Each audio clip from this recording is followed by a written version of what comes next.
We call the board meeting for Tuesday, January the 9th to order. I'd ask that you please rise for the opening prayer led by Dr. Fred Shackelford from Ellendale Baptist Church, and please remain standing for the Pledge of Allegiance. Let's pray. Father God, we come to you today just in need of your wisdom and your grace. Lord, we certainly pray for that. We pray, Lord, just for your goodness to us by giving us those things. We thank you, Lord, for a community in which we can voice our preferences and concerns. Lord, we thank you for people that are passionate about this great city of Bartlett. Lord, I do pray just for, by your grace, a calm spirit, Lord, a spirit of community, knowing that every one of us in here wants what is best for this city. Lord, thank you for your love, for your goodness to us in this city that we call Bartlett. And it's in Jesus' name I pray. Amen. Amen. I pledge allegiance to the flag of the United States of America and to the republic for which it stands, one nation, under God, indivisible, with liberty and justice for all.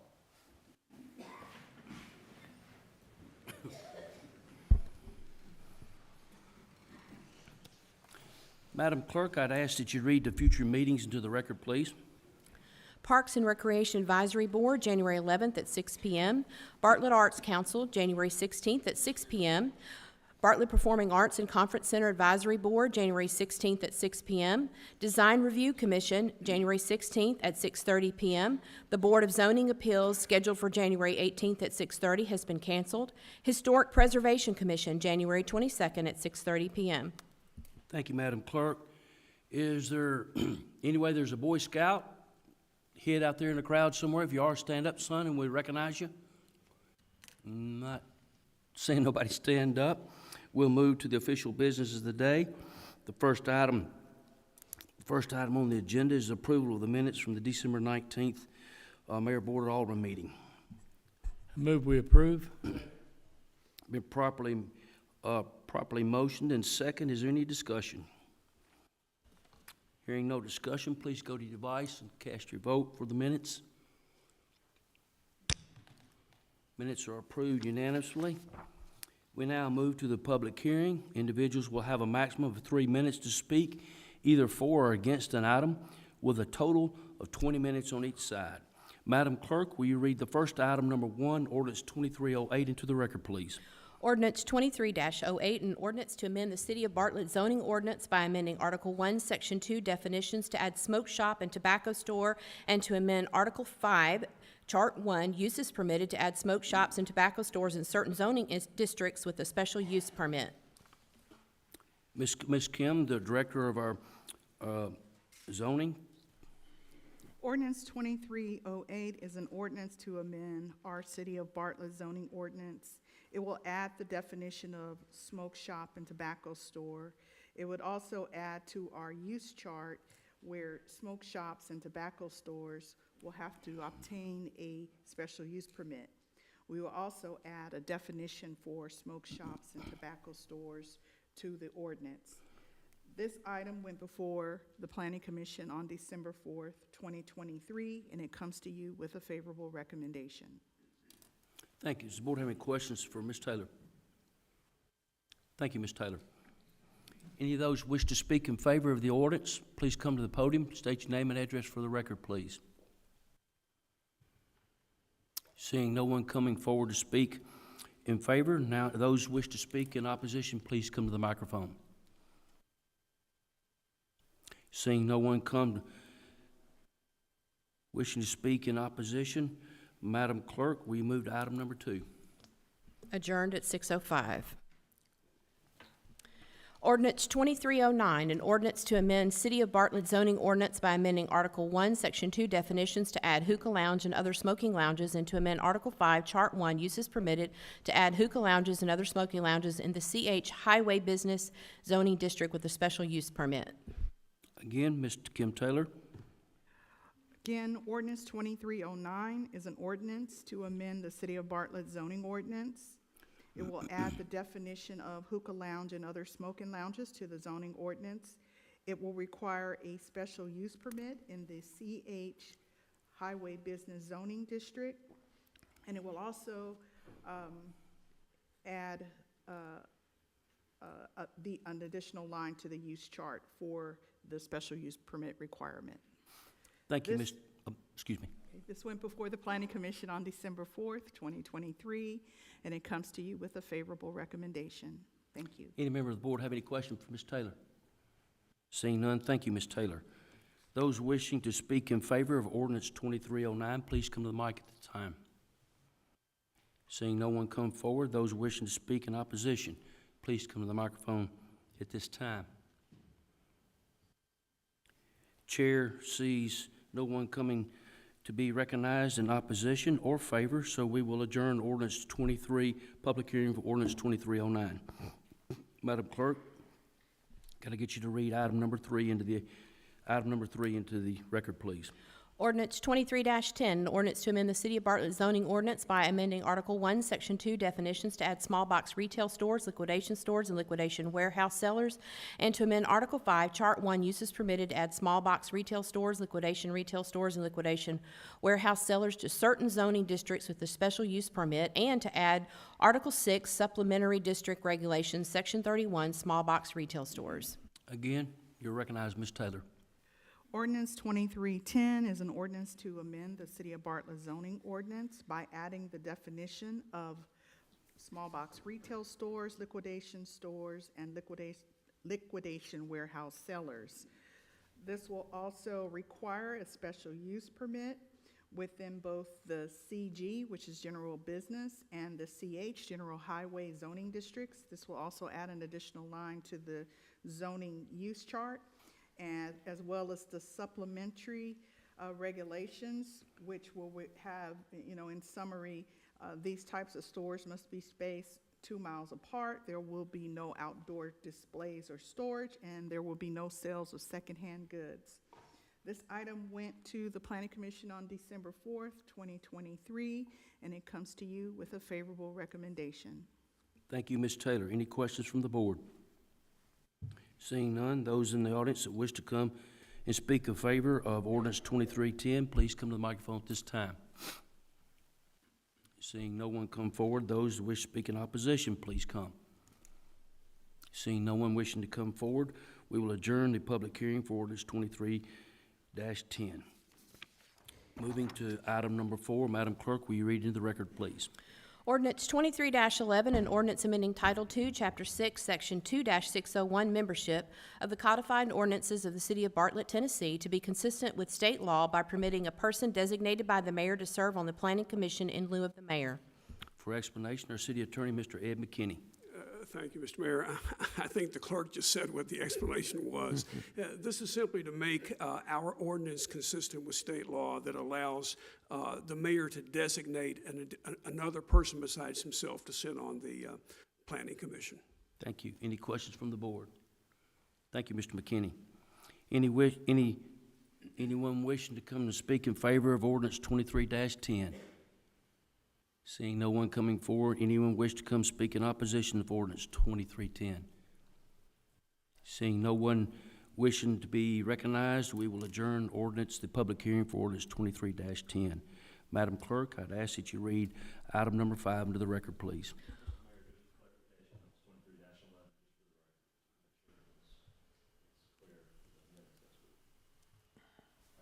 Yes, that's correct. That was 2311. Oh, did I say something? Oh, I'm sorry. 2311. Ordinance 23-12, an ordinance to amend Title II, Chapter 5, Section 501, City Beautiful Commission of the City of Bartlett Code of Ordinances to stagger the terms of members serving on the City Beautiful Commission. Mr. Ed McKinney, you're recognized. Yeah, thank you, Mr. Mayor. The City Beautiful Commission, for whatever reason, everybody has to be appointed every year, and that's not efficient. So we're trying to change this to stagger the terms to be consistent with what the other commissions are like. Thank you, Mr. McKinney. Those wishing to speak in favor, please come to the microphone at this time. Seeing no one wishing to come forward, in favor, those in opposition?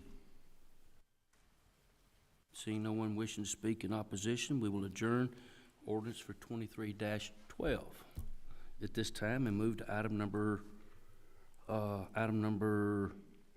6. But before we, Madam Clerk, would you read item number 6 into the record, please? Managed services for the Bartlett Public Library. Before we open it to the public hearing, I'd ask that the Memphis Public Library, we have someone represented. Do we have a representative? Yes, ma'am. Ms. Gale, please come to the microphone, state your name and address for the record, please. My name is Kane, 3755 Hawks Hollow Cove, Bartlett. Good evening, and thank you for having us. I'm representing Memphis Public Library. I'm the Assistant Director of Strategic Partnerships with Memphis Public Library, and I have also managed the Bartlett Library from 1999 to 2015, and was part of the original contract process. So I'm hoping I can help you with your decision this evening. I don't have a PowerPoint presentation. I'm not going to go over all of the benefits of the Bartlett Library staying with the Memphis Public Library system. I know you've seen that presentation. I know that Kia Armstrong, the manager of the Bartlett Library, has also emailed a presentation reiterating all of the benefits of our partnership.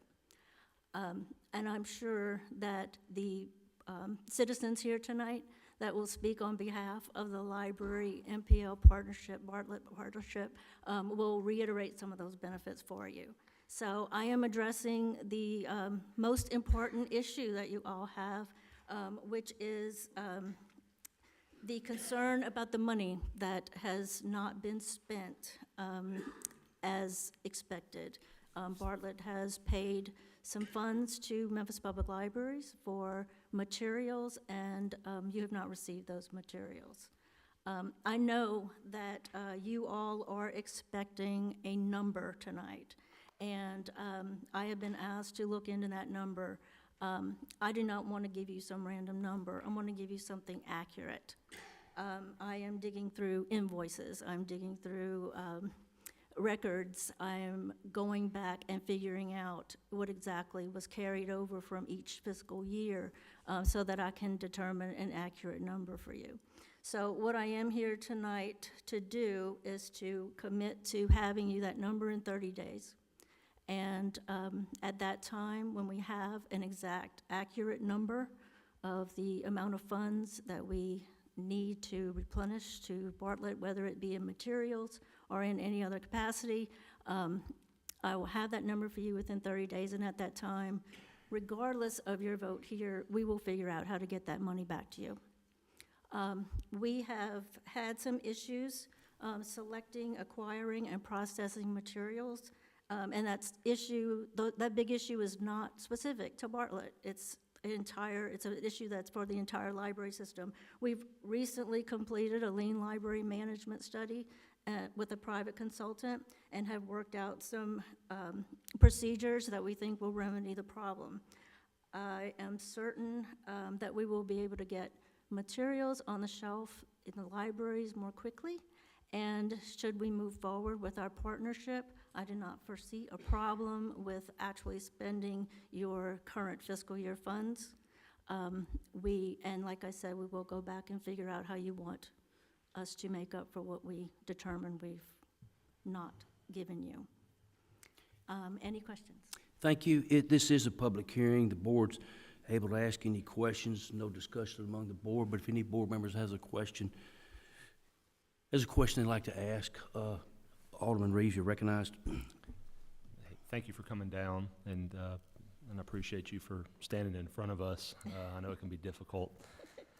Why can't we get an answer on what the number is? And the reason why I ask that is that, has this been happening for years? Okay, I'll give you a little bit of history. I didn't want to come up here and make a ton of excuses, but I'm glad you asked the question because I really wanted to outline this. This contract and this partnership has worked great since 2004, 2005. We were charging the city of Bartlett exactly what we were spending on materials for quite some time. The person who was in charge of that process passed away, unfortunately, right before the pandemic. She took with her a lot of institutional knowledge, and we struggled to figure out how to differentiate what was spent on Bartlett and what was spent on other locations. The bottom line in our finance department shows materials. It's our collection development department's responsibility to delineate between what is exactly Bartlett's and what is for the rest of the system. There's a system to do that. There's a training curve. There was a training curve in there. The processes for ordering kind of fell apart. Everything slowed down. We ended up getting a lot of state grant money, which put a big workload on that department, and everything just kind of went haywire.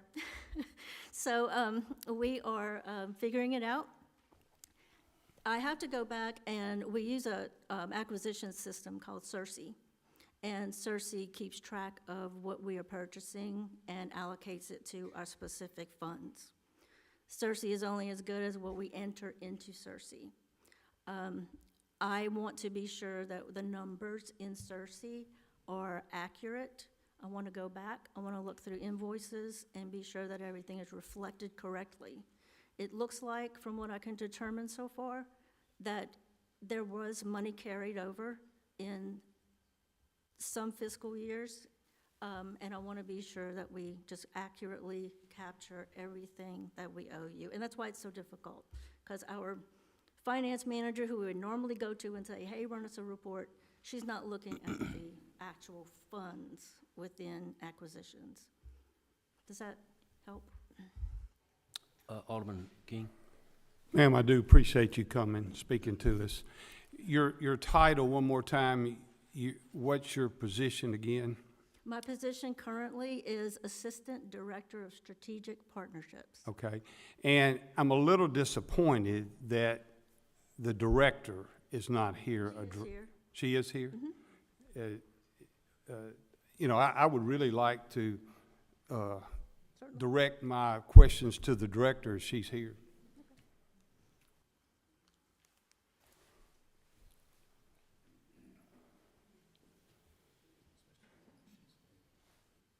Ms. Keenan, if you just state your name and address for the record, just the format, please. Sure. Keenan McLoy, 728 Charles Place, Memphis, Tennessee, 38112. Thank you. Alderman Keenan? Ma'am, I appreciate you coming. And I know this is a tough situation, but I have a little problem with the size of your organization. Y'all have 17 libraries, multi-million-dollar operation, and everything hinged on one person's death, or we cannot find these numbers. And it's very, we pay you approximately $1.3 million a year to manage that library, and then we give you additional money to buy books. I've been in other libraries that have been through the same downtime and all that we've been through on supply chain, and their shelves are full of books. They're on the floor. They can't fill the shelves with them. So it's a little troubling to me that we pay you that much money, and I don't know what your budget, the other ones don't pay you money, it's in your budget because they're all city. We're the only one outside that city library. So we pay you $1.3 million, and I know for a fact we've been trying to get this number for a long time. And I'm a businessman, numbers are a part of a business, and you're saying that as large as your operation is, one person determine on whether we can get this number.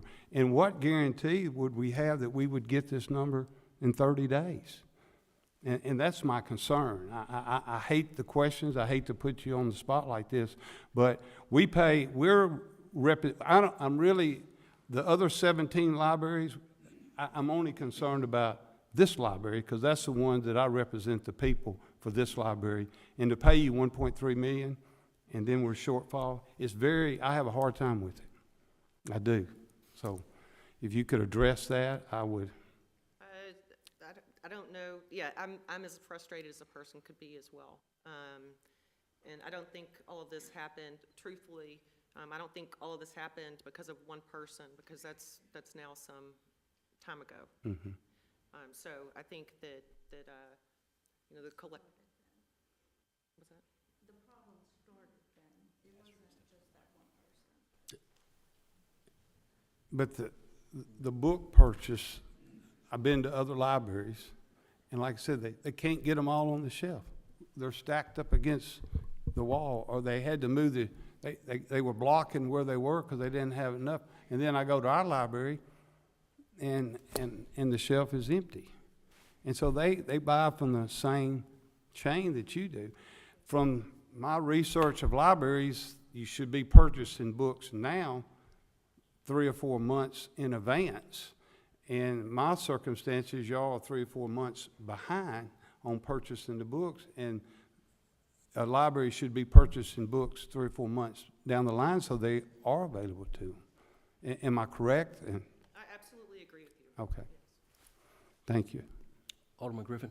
Well, if I can tag on the back of that, the fact that, as he mentioned, some of the other libraries have so much stock, it is odd that, you know, because so many people have reached out to me and said, the Memphis Library is great about transferring books in when we need them.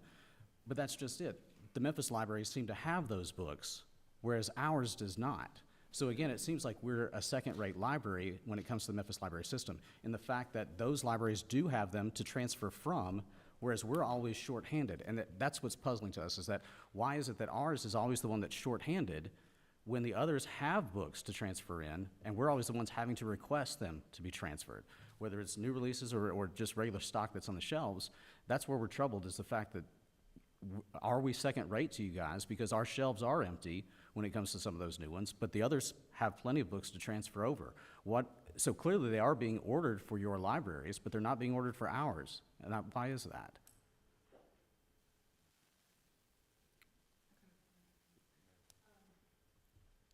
I don't know that, it's not been my experience that the other libraries are getting as many books or more books than Bartlett.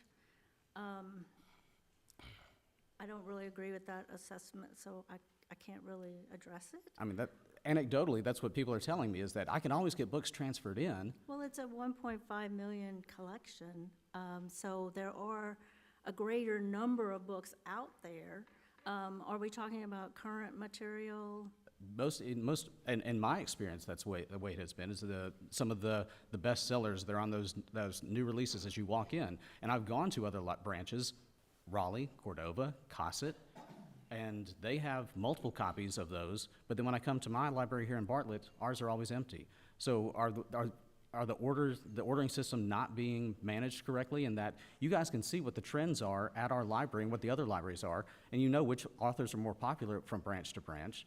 It seems that you could adjust those orders to reflect that, as opposed to maybe just making a blanket order across the board where some authors won't be picked up as often, whereas they are here clearly, because we're clearly using them and picking them up, or we're borrowing those books, but those authors are always sold out here, yet they're on the shelves in the other libraries. And I do go to many other libraries, and I have found that to be the case. Sometimes it's a case of, and I'm guessing really, because I don't work in collection And development. you also are new on the position too, so I understand. So I think that's why we asked the director to come up, because you are new to this position, so we don't mean to be taking it out on you. But that's why we were kind of looking for answers from you, Ms. McLoy, to just find out historically what has happened. Since she is new, what have you seen? And what is the reason why we aren't receiving the books that we're paying for? I think the short version is, truly, I did not have any idea, because we order so many books and we are getting in a lot of new titles. Some of the libraries you were just talking about do have nice collections, or we've had new collections because we've been, we built out the Cosset. We have a couple of other branches. We're focusing on Fraser. We do Raleigh. And so, and we do deliver twice a day here, so whatever it is you want, and I understand it's being moved around. I mean, the collection is being moved around, but we do come, like I say, twice a day. We do have deliveries for anything that you put a hold on. We get it to you I'm just concerned that the transfers wouldn't be necessary if we were receiving the books we were supposed to get in the first place. Can I just? Yes, I'm not disagreeing with you. Okay. I am not, absolutely not disagreeing. But, so is that part of the project that you guys are looking at with the new hire, with Gay working for us now, to be able to investigate this and to address that? Is that what's being, so that there is a focus on Bartlett now? Absolutely. I kind of just wanted to be able to hear that, you know? As my experience with the Bartlett Library, which has been several years, Bartlett is a reading community. And even when we were getting all of the materials that we were paying for, sometimes our shelves were empty as compared to other libraries because our materials check out a lot. So I would be hesitant to just say the materials weren't there, weren't owned, as opposed to not being on the shelf. Would like to make that distinction. Sure. Because Bartlett reads. Sure, and that's fair. I just want to make sure that we are receiving what we're supposed to be receiving and we're not being shortchanged as it comes across that way. Alderman Williams, you recognized? Hi, thank you all for coming out to speak with us. So my question is, if the board votes in favor of keeping this partnership with Memphis City, Library, what performance metrics are going to be put in place? Because what I'm hearing is, again, like we've been stated by multiple aldermen, and what you said, it's going to take 30 days before you can get a number. So if we get the number in 30 days, then you have a time span where you're going to have to make that correction or fix what's going on. So it will be necessary to have those things put in place, the performance metrics. And again, once those things are put in place, I'm quite sure there'll be recommendations from us, things that we would like to see. And the question would be, would you be agreeable to that? Definitely. And then also, taking account the 30 days, how much time are you gonna need to set up these performance metrics and get these, start getting books in and start getting what we need into our library? I think the performance metrics will greatly depend on what you want to do with the money that we discover we haven't spent, okay? And by that I mean, just hypothetically, let's say there's, $25,000 that we discover from last fiscal year that was not spent. I think we need to consider whether or not you want that $25,000 in materials now. If you want to go back and purchase that $25,000 in addition to the $95,000 you've already allocated for this year, or if you want us to handle that in some other way. So what I am telling you this evening is that I will get you a figure, an accurate figure in 30 days. Whether or not you agree to stay with us, we'll still do that. And we will still come back to you and say, this is what we found. Let's talk about where you want to go from here. Are there other things, other library services that you want to concentrate on to bring to the Bartlett community? Are there other improvements you want? Do you want to spend this all in materials? Because if you think about libraries and collections, books come out all the time. Do you want to go back and enhance what you already have, or do you just want to call that, okay, let's use that money for something else and start fresh here? So there's a lot to consider when we figure out what we owe you. So, excuse me. And we're happy to work with you. We need to renegotiate the contract if you decide to stay. The contract has not been renegotiated. It's a 2004 contract. It doesn't state what you expect from us, what we are going to promise you. It doesn't build in any kind of reporting. I've always done when I was with Bartlett, I always did statistical reports every year just for your information. That's not mandated anywhere. We want to hear from you. This is like a new beginning for us with our partnership for you. We want to hear from you what you want in that contract, and we want to build whatever metrics you want into your contract so that we know what you expect from us. Okay. Alderman Williams, and I'd just like to let the board know that as mayor, I several months back during the summer, I cease and desist that we stop the funding until we get it resolved. So going forward, we're not continuing to give them any more monies until we can find out where we can find where the balance is. So kind of keep in mind, however long that is tracked too, those books haven't been purchased. Okay. Not that we haven't given them the money to purchase it until we find out where we are. So just letting you guys know going forward during this interim time here, I cut the spending off on the books several months ago. So I just have one thing, just one more thing to add. With that being said, summer and now we're in January, and the thought of having to wait another 30 days to get this information, it's a little disturbing, because that's a long period of 30 days is time. my estimate, and I gave myself a lot of time to work with the rest of the staff to get those numbers. I plan on getting them to you as quickly as possible. Okay. Alderman Young? My concern, and I'll be perfectly honest, is my understanding the administration has been trying for months to deal with this issue with the library. Not only could they not get a meeting on 4 requests, they couldn't even get a return phone call. So we let you know that we're going to cancel the contract, and all of a sudden we got some interest. That's not the way you run a railroad. I don't think that's fair to the citizens of Bartlett at all. We're paying a lot of money. We don't even know how much money is outstanding, that now we can find out in 30 days. We couldn't get a phone call 4 or 5 months ago. I'm sorry, that's not the way you run a business. That's all I got. Alderman Quinn? Thank you all for coming down, and appreciate your time that you've given. Appreciate Kia giving the tour of the library, and you know, let me know like what's going on. I mean, I have some experience with my kids mainly, and they're always looking for new books. But I think, you know, we all share the same concern. Obviously, you've heard about the money, and I understand, you know, we're dealing with a secondary government here, and you know, I can respect that. But it is very frustrating about the money.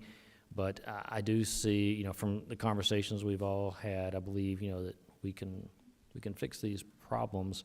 But I appreciate you also saying or acknowledging that the Bartlett Library, the reason there's not a lot of new books out is because they're being checked out a lot. I mean, the other shelves are full, and I believe it's the second busiest library in the system next to the main library, 110,000 or so items, so it's about the same size as the Germantown Library they were talking about.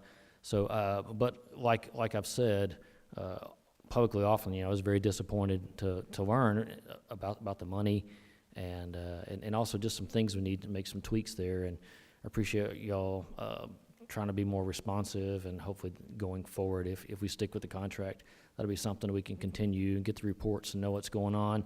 You know, I appreciate what the contract says, but you know, the spirit is always partnership, and that's what I would like to see is more partnership with the library. But there's a great affection in the community for the library and for the staff, and so I would just like to, you know, reiterate that we'd like to see a better partnership. This is a partnership. This is not just a contract, and so thank you.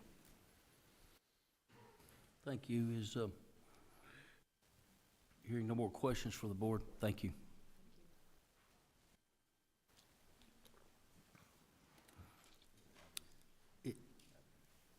If at this time I'd like to invite the representatives from Avenue up to the microphone, please.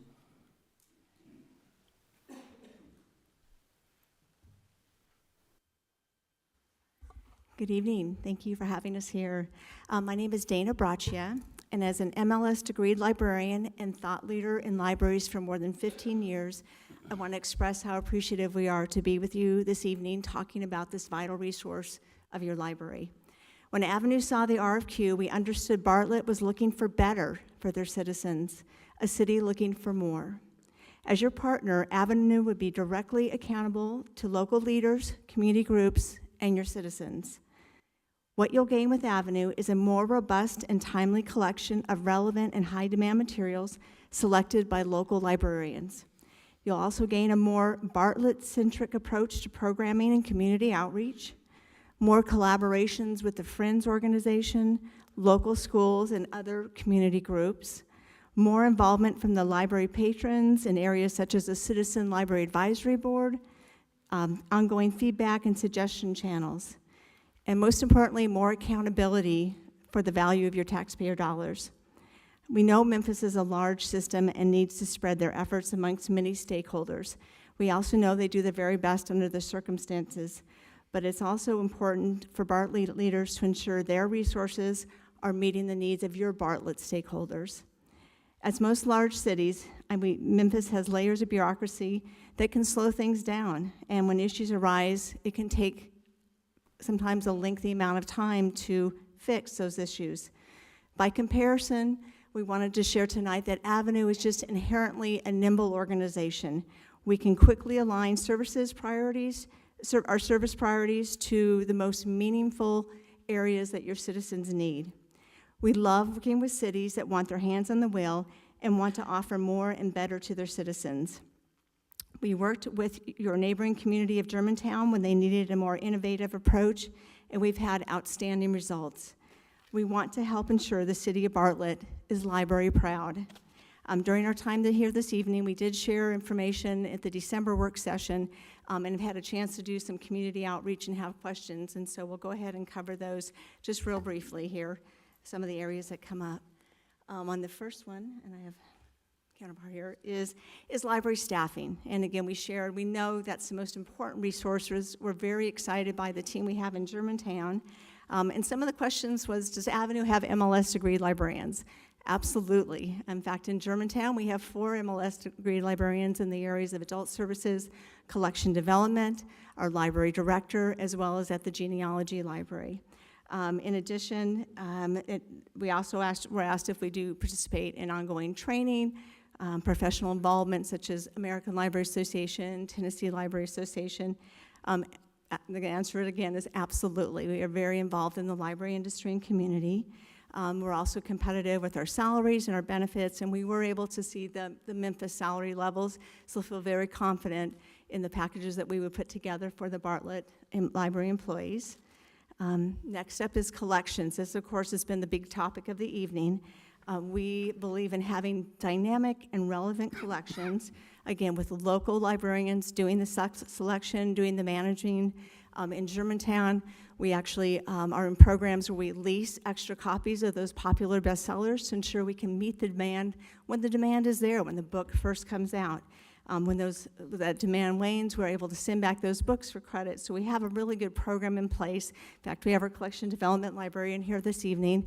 And to the point about ordering in advance, that's where that ordering is happening now, months before publication date, to ensure when library street date is our date.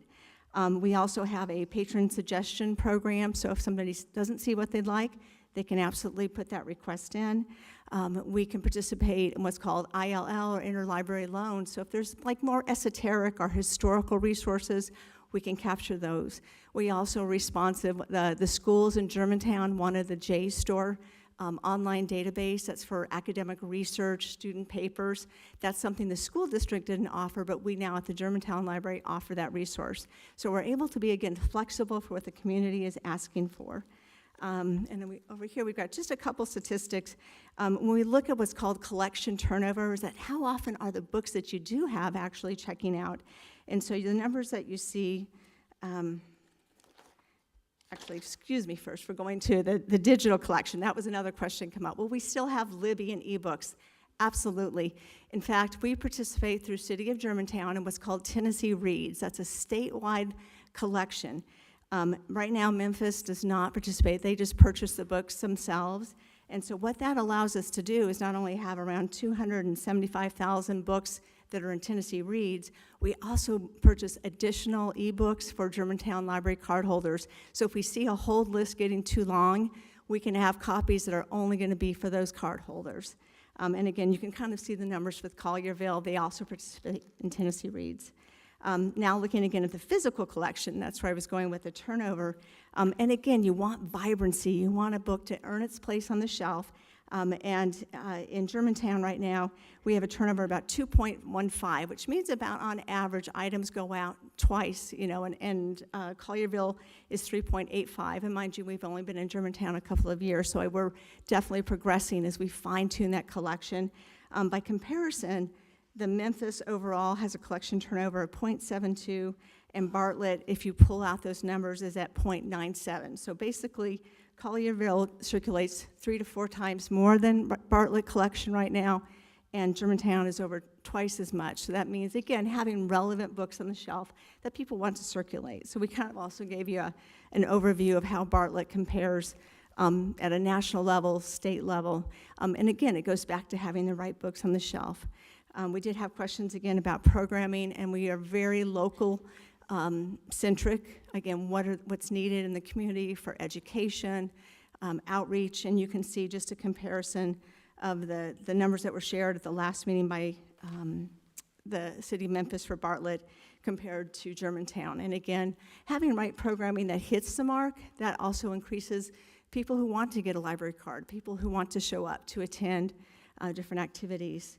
Also, our strength is in library technology, not only for citizens, but also the interface that when you're checking out a book or looking for books in the catalog, so very robust there. Another question that came up was regarding, would the city still be available for state aid funds or different grants? And the answer is absolutely. Those are funds that go to the city. Avenue can provide support in terms of grant writing, finding grant opportunities, but at the end of the day, the application goes out on behalf of the city, and the city then accepts those funds. And so in the case of Germantown, we had a $25,000 state aid grant, and we're able to go out and do collection development and bring in those books and materials with those funds. So that's just a very normal operating procedure. And also, again, partnering with the Friends of the Library. We were able to host the Friends group at the Germantown to take a tour, to meet with the Friends organization there. And again, all of those activities and those funds, those go directly to the library benefit. So it's a really vibrant and robust program. Definitely work with our partners on accountability, reporting out, ensuring like those statistics, and there's usually standard ones that report up to the state level, as well as specific ones based on your community goals, strategic plan, and building that in that regular reporting. I mentioned a little bit earlier, typically you would have a library advisory board, so there's that extra layer of citizen input and discussion and dialogue. And again, you're ensuring that your resources are being spent well and how those are being used. And we shared quite a bit about our organization, I know at the last meeting as well, but included that. So we open the floor for questions. Alderman Reeves. Yeah, so 3 questions. First question, if we went with Avenue, what services are we going to lose that the MPL provides? I think in reviewing what you currently have, it's more about what you would gain. So something, let's say we talk about if Memphis, I know, does have a large collection, but when you saw the turnover, out of 1 million books, about 500,000 didn't circulate. Of those are probably a certain percentage of reference or historical that wouldn't, but still, that's about 1/3 of the collection that's just there, not gathering dust, but, hasn't been checked out. What you would gain with us is initially a complete collection review, I'll say head to toe. Do you have what you need? And we talk about, it's almost like an opening day collection where you've got all of your series, the Harry Potters, the this, the that, your John Grishams. Do you have everything in place?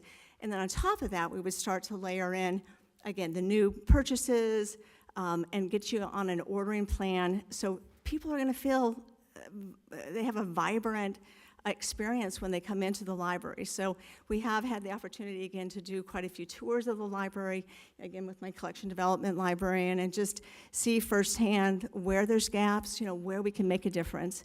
The other part, again, is really looking at your programs, services, just doing a whole user experience audit. What does it feel like to get a library card? We've done a little bit of mystery shopping as well to see what does that feel like right now. Are you excited when you get it? Are you introduced to resources? What does that communication happen in a marketing sense afterwards? So there's just, again, a lot of those aspects on my first slide. I call them the food groups of library services. It's just really, again, that assessment and the immediate action. So this is something we did with Germantown. And it's, again, a very exciting place to be. When you go in there, you see people, you see programming, you see materials, and just a good educational and lifelong learning atmosphere. What are you guys going to do different? I would say more responsive to Bartlett needs, because we're not worried about so many other locations, so many other places. It is front and center, meaning a top priority, ensuring, again, the books, the programs, the services, even things as simple as hours. Are those really being utilized? Are they the right fit? So working with the city leadership, you know, again, it could be where there may be extended hours on Saturday that are needed. So the city would have flexibility to be able to really understand what's happening in their library. Again, we have the ability to make pivots, adjustments, to make sure we're meeting the needs of citizens. And even something as simple, we talked about right now, about 25% of your residents are active card holders, meaning I know there's quite a few still in the database, but when asked have they actually used their card in the last 6 months or 12 months, that number came way down. And so again, you've made this investment in your resource. I think you mentioned over like 1.3 million and above. Are citizens getting that value? And so I think what's different is we connect citizens to that value. What would you be willing to commit to on a service level, from a service level viewpoint, from a responsiveness to the city? Would you be willing to put that in the agreement as to how quickly, when we make a request from you, how quickly you will respond? Correct. Would you be willing to put that into the agreement as part of an SLA in the contract? Oh, absolutely. And I think another part of that, though, too, is we can also talk about what is an acceptable hold time. So say, for example, if you have 5 copies of a book, it might mean a citizen is going to wait 4 weeks, 5 weeks, 6 weeks. So what we do is we look at that bucket of resource and we say, okay, you could put all of your money into bestsellers, but then you're not necessarily going to have the funds for the long tail.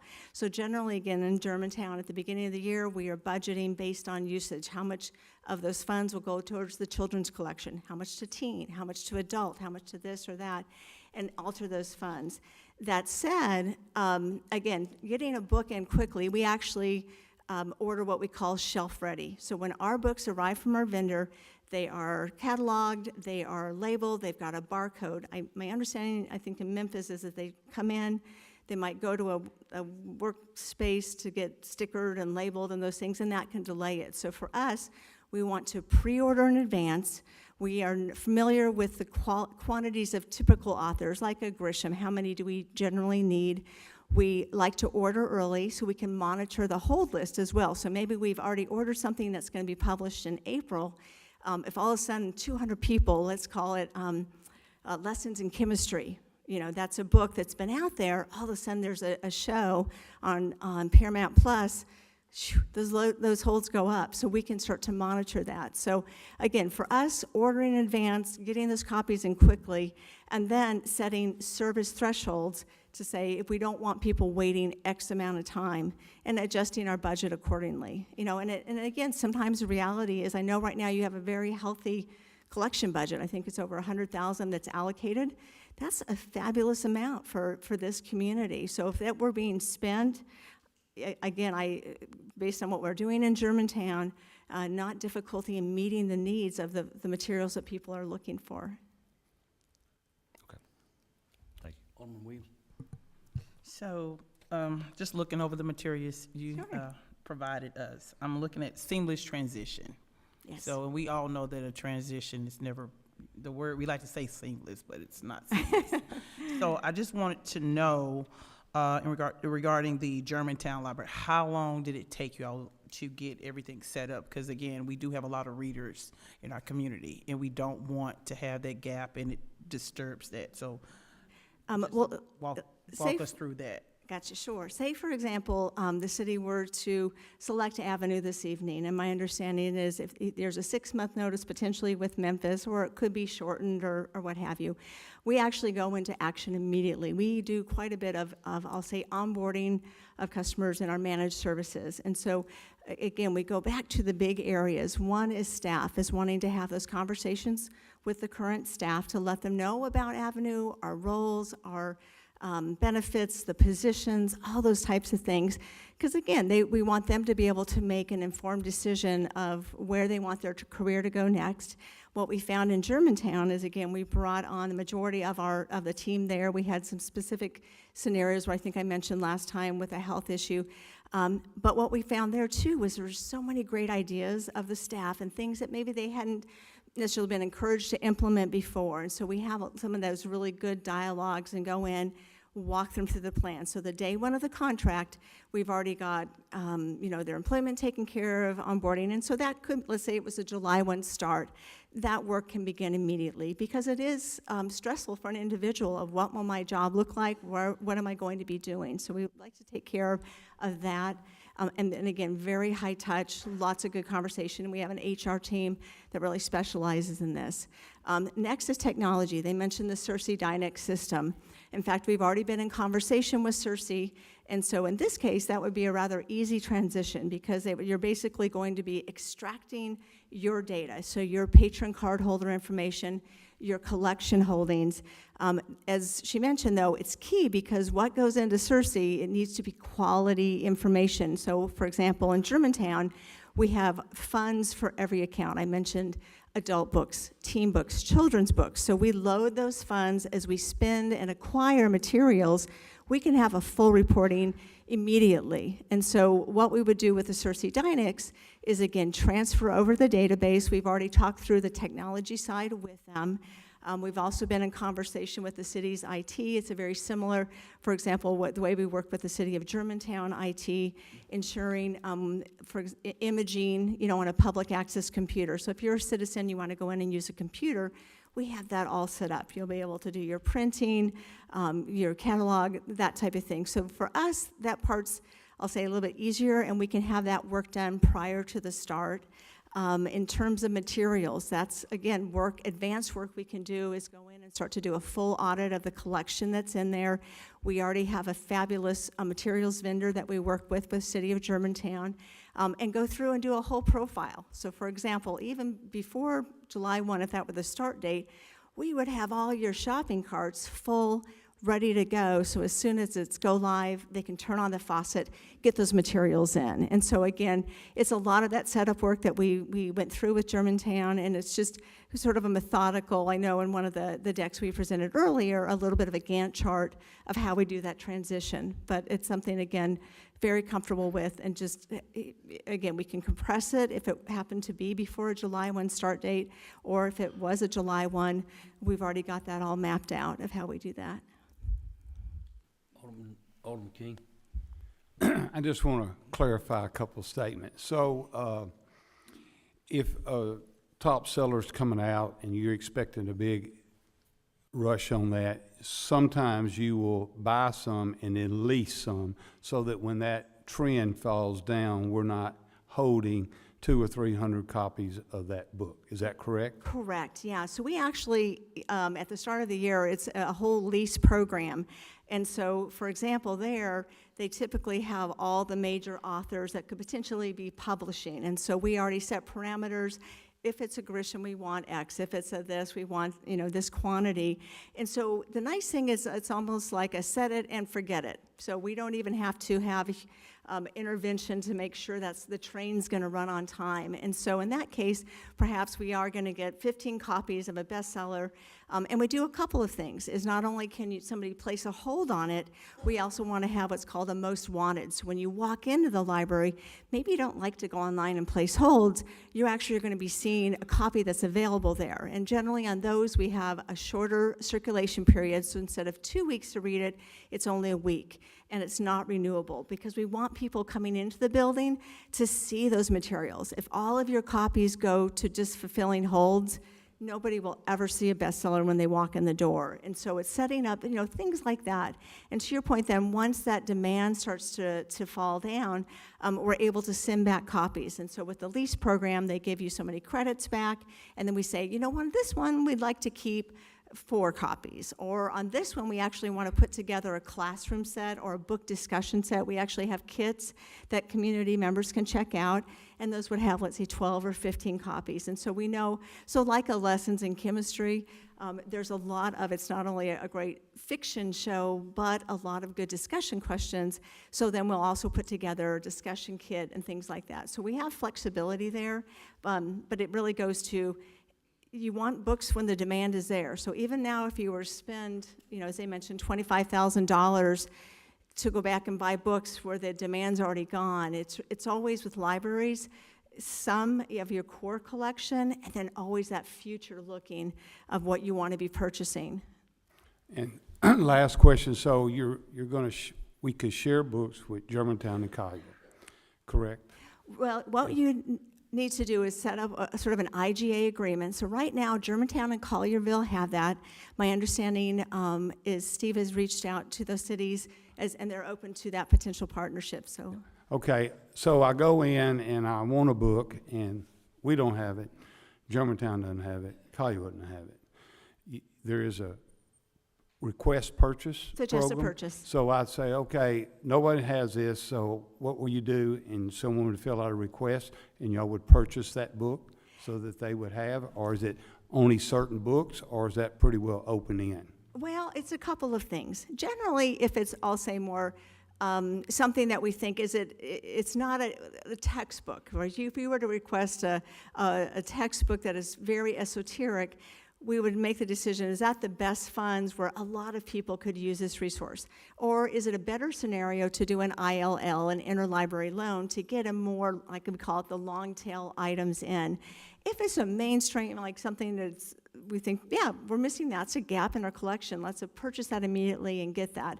I mean, our goal is, it's expensive in a way to courier around books. We do that, but what we want to be is even more responsive. If this is an item that the city of Bartlett citizens want in their library, can we get it quickly, have it on the shelf? So, because again, the less, and all the libraries probably feel that way, is the more we can have stuff in the building when you go in, what you want, when you want it, that's a better scenario. But on the case, again, if it might be a Collierville history book, or it might be something that's more appropriate in a different collection. So we assess that. And last question, excuse me, during the supply chain issue, were y'all hit by that? Were you able to still purchase your books? Did you stay on target during that time when getting supplies was difficult? That was actually, we were not with Germantown during the COVID, is that what you mean, 2018, 2019?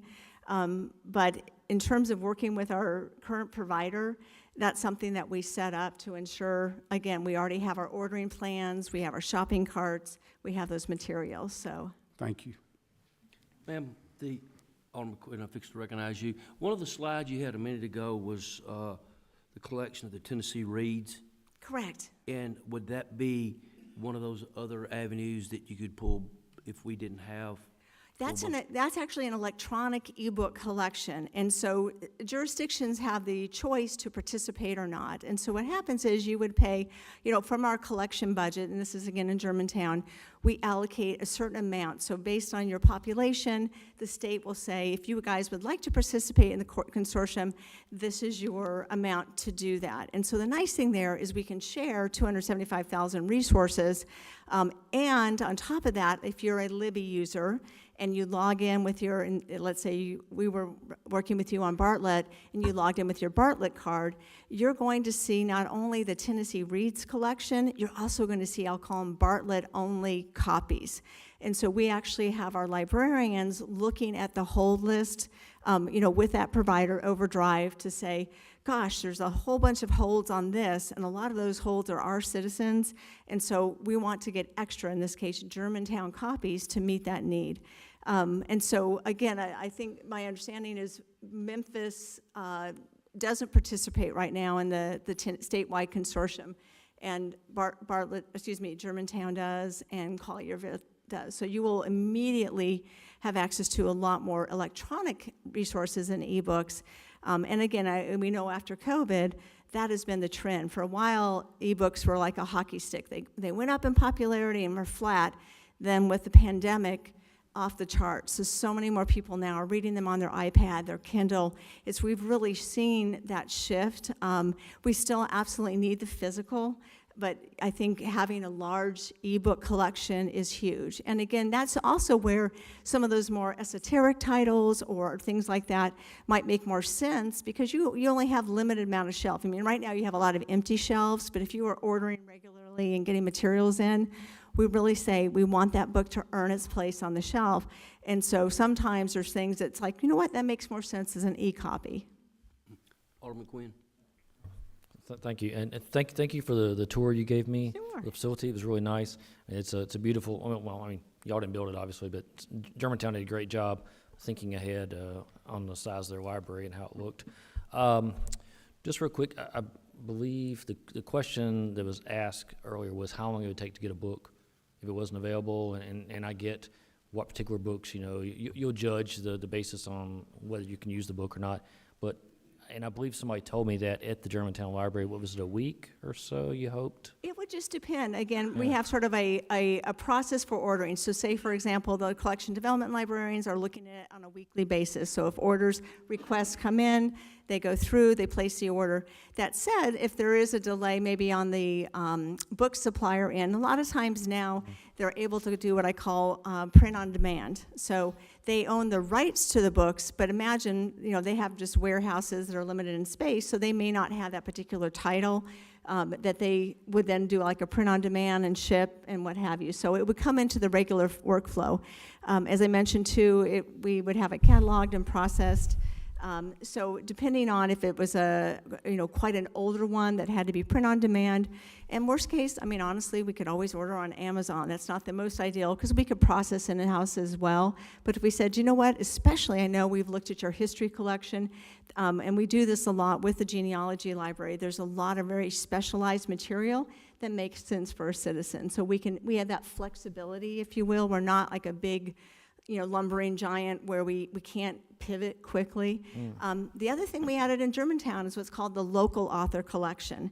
And so in this case, we actually do original cataloging. We're not purchasing the copies of the books, necessarily using resources, but if you're a citizen and you've written that, and we had a great example, I think I'd sent one of the folks a news article, and it was a local author, and it was just neat to see. It's like her work in there. And so we do have some family histories, things like that. And so to be able to check out a book, you have to be able to discover it in the catalog, be able to have it in the system. And again, we have that flexibility where we do have librarians that can do that original cataloging, put that out there. If it were a scenario where there was a lot of holds on that, at that point we would purchase additional copies. But for the most part right now, it's ensuring that if we have community voices, we have a place to be able and flexibility to do that, to make it a very local collection. Okay, I'm sorry, I have a few more questions. I'm sorry for the department heads in the back. Ask more questions, make y'all stand longer. So, like I say, when I was out there, and I believe one of the gentlemen said if he had he'd have to try to figure out how to courier it from Germantown or Collierville if we had intergovernmental agreement or something like that, and he wasn't sure how long that would take. So it's the possibility of that. So I don't want to belabor that point, but now, how many locations does Avenue manage, library locations? Well, in terms of doing actually soup to nuts, I would say it's our Germantown and the Germantown Genealogy Library there. In our other managed services locations, we're doing a lot of that library technology and IT. So as I mentioned last time, like the New Orleans Sewer and Water Board, we have a team of about 30 FTEs on site there, again, doing everything. So imagine there, the work is a little bit different. It's more oftentimes, too, if we're dealing with hurricanes or crisis or keeping that IT function running. Again, I think in terms of this, my past personal experience, having worked in a lot of managed services as well for libraries, as well as our CEO, has been the CEO of an organization that also has done outsourced library managed services. Yeah, I'm sorry. You're talking about LSI. Mm-hmm. Okay, because they didn't put a bid. They didn't get to put a bid in on this. And aren't they the largest in the nation, possibly? I'm not sure of their Pretty good current size, though, right? size, Been doing but it for 80 years. Okay. yeah, So I don't basically, believe you they responded. manage one library. Well, 2 locations in Germantown, correct. Genealogy is in the same building.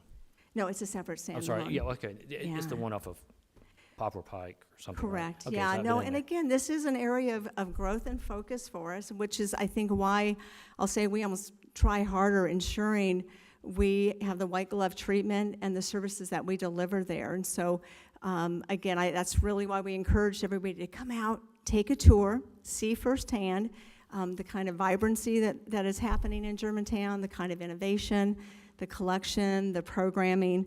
We're very proud of our staff there and the work that they do. And I appreciate that, but I just want to reiterate, Given Avenue is very impressive with analytical systems and stuff like that. You manage one library in the United States. Two locations. Okay, genealogy lab, I'm Yes. sorry. Okay. And that being said, do you think that Bartlett, with its own professional, could run its own library? It's definitely, I would say, a trend that we're seeing of jurisdictions wanting to bring in professional services to help with this, because things do change, technology changes. It brings in a slew of additional vendors, for example, your Cersei Dynex vendor, your materials vendor, your database vendor. There's a lot of moving parts to that. So it's like anything else. I mean, if you were to say, do we want to put our time and attention and focus on this? Do we want to be able to focus on other activities and resources, and again, have organizations that's what they do as a primary, you know what I mean? It's top focus. Right, I'm just asking if somebody else with an MLS, MBA could come in and run the library. Again, I know we have a lot of wonderful librarians, not only here in the community, of course, throughout the United States. I think a little bit different with Avenue is we bring the MLS. I actually have an MLS and an MBA.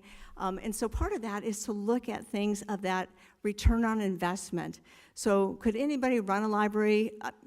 I'm sure, absolutely, but it's kind of looks at everything, the slew of services we've been talking about. You know, can they ensure the materials? I mean, right now you have professional librarians, I believe, running, I don't know if the director has an MLS or not, but I know there's professional librarians at Memphis, and even with that kind of background, you're experiencing the issues you're experiencing now. You know, and they did sort of talk about, is it looking at the return on investment to right now not know what books have been ordered for Bartlett, how many years potentially have they not been necessarily spending at a pace or ensuring meeting demand.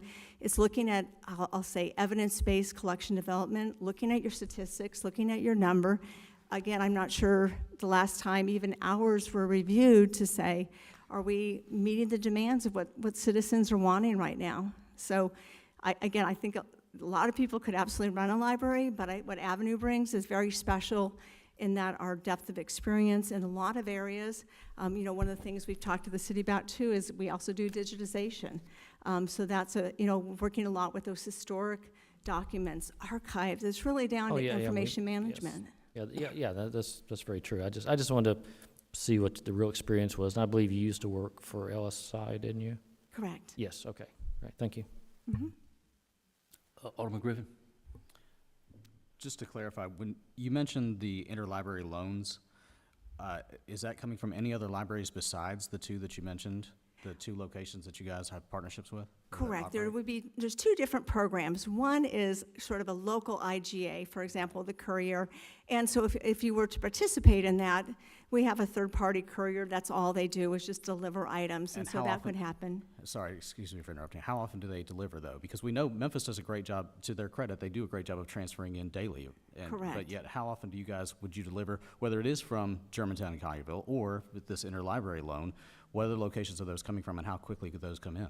I want to say, is it twice weekly, the courier delivery? And that's a schedule that's flexible, meaning if they're, well, again, ideally, we don't want the demand to be there because we'd like to have materials there. Sure. But if the demand goes up and we say we need courier service 3 times a week, we need courier 5 times a week. I think based on right now, both Germantown and Collierville do a really good job of responding to patron requests to get the materials. And so again, we don't have quite as much traffic because we're able to get the materials that people want. Oh, absolutely. Yeah, I just wanted to mention, my name is George Gretzes. I'm a vice president over at Avenue. You had mentioned what is the big difference. The big difference is you're in charge. So the paradigm shift here is going to be is how many times do the couriers deliver? As many times as you want within your existing budget. So like every other city service that you have here, you'll be part of that process, and you'll set the levels of service based on your budgets. And so what you're going to see that's different, and as you talk about transition, the biggest difficulty for you, I think, is going to be understanding that you're in charge and that you have a whole bunch of people in this city that are going to want to get excited about libraries and rush up to the counter and have some say on what you want to do with this facility. And so that's the exciting part. Maybe a little rough a little bit at the beginning because people are going to want things and you're going to have to manage expectations. But in terms of what kind of services that you want here, it's in your hands. We'll provide the expertise. We know how to do this. We have a whole team. Our CEO right now couldn't be here. He wanted to be here, but he's over in the West Coast right now closing a deal. But I will tell you this. He is so excited about libraries. That is one of his life missions, is libraries. And so we will not fail. And so the idea that you don't get a phone call returned, that's not even in our DNA. The phone calls will get returned. The service, we want you to be happy, and we're going to work with you any way we possibly can to make sure that this is a success story and that your numbers are the best numbers up there. Circulation, attendance, community participation, programming, all of that. I think when you say what's going to be different, personally, I think everything is going to be different in a positive way, and you're going to feel some anxiety from the community because change sometimes brings community. But 6 months from now, I think you're going to find the people who have anxiety may end up being the most excited about what you've done here. Thank you. Alderman Quinn? I'm sorry, I just wanted to clarify something that you said. So out of our budget we give you, we need to pay for the courier service? No, right now we have that allocated in. And again, for us, it's more about shifting resources where we have got, again, what are the priorities? So to George's point, is how operationally we can achieve that. So Okay, it's a fixed I'm sorry, shifting fixed resources budget. seems like you cut off Netflix so you can get Disney Plus. So are we being charged a courier service or not? You said depending on our. I think our you're going to make an assessment. You're going to make an assessment on what kind of service levels you want. So this is not a one-year deal, right? So you're going to end up going through each year and figuring out where you're going to want to tweak your resources. So the answer is yes. The answer is yes. Yes, we do pay for it. It's allocating resources. It's part, 'cause I don't know if MPL charges us for the daily deliveries. So we're gonna pay a courier to bring, if Alderman King needs the latest Grisham novel or something, we're gonna pay somebody $20 to drive it over from Germantown. No, but again, we have what's called an operating budget where we take into account different service functions. So for example, now within Germantown, we build that into our service model with the assumption that there's going to be some kind of courier service. So we do pay for it. Well, I mean, you're paying Sorry. right now, you Yeah, pay the so- Memphis 1.3 Yes, so million. instead of buying a book, we just paid somebody to drive it from Germantown here. Okay, sorry, I wasn't trying to be rude. Well, I no, just no, I just it's, wanted yes or no. No, well, not trying to Perry you're- Mason, y'all. I just wanted a yes or no. That's all. Well, Sorry. correct me right That's now. fine. I understand, but I don't think Memphis charges every time they have to, run a book over here. So okay. Well, it's probably included in the 1.3 million operating that you pay for them. They have included that in their service package. Okay. Well, I will say, I guess we've saved money on that because they've been bringing all the new books for Alderman Griffin over. So, yeah. Alderman Reeves? Thank you. I'll say this. One of the things that intrigues me is local control. And when we went out, and I'm just going to be frank, when we went through the process of creating municipal school districts, it was about local control.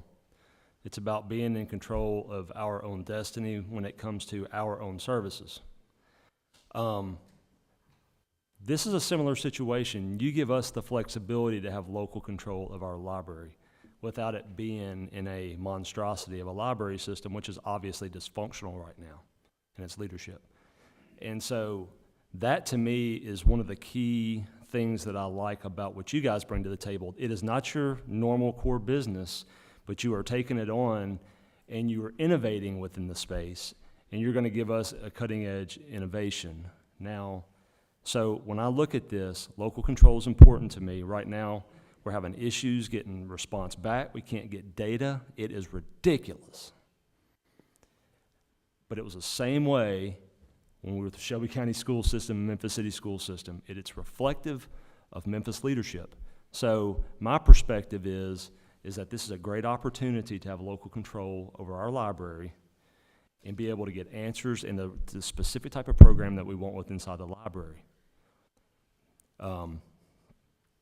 Everything may not be perfect, and we get that.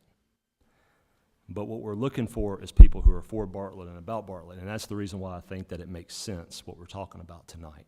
Wasn't necessarily on board with this at the beginning, but as we've gone through the iterations and I've heard what we're getting and then what we could get, those are two different things. I think they're very stark realities. But when I'm hearing local control versus the control of a monster system, which we have a decision whether or not we want to be a part of anymore. That's the way that I look at it. Thank you. Any more questions from the board? Seeing none from the board, thank y'all.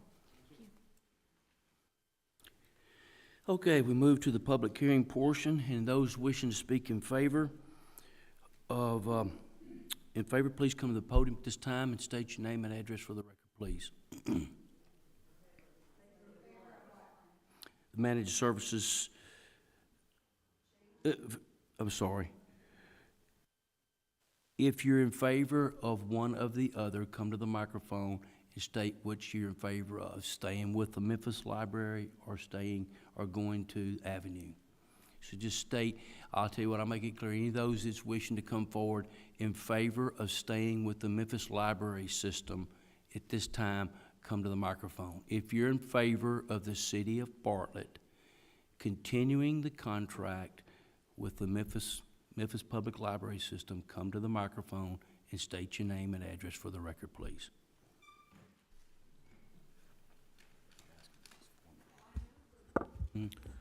My name is Mike Sisson. My address is 3882 Haynes Road. Excuse me, just one second. Those wishing to speak, just kind of form a line so they go a little bit quicker right behind him. Thank you, sir. Continue. I'm speaking in opposition. The long tail is the point. Regarding the collection, the Memphis Library has approximately 1.5 million physical items in their catalog. The aggregated Bartlett, Germantown, and Collierville libraries would hold approximately 320,000 items. This is a reduction of 79% of the long tail.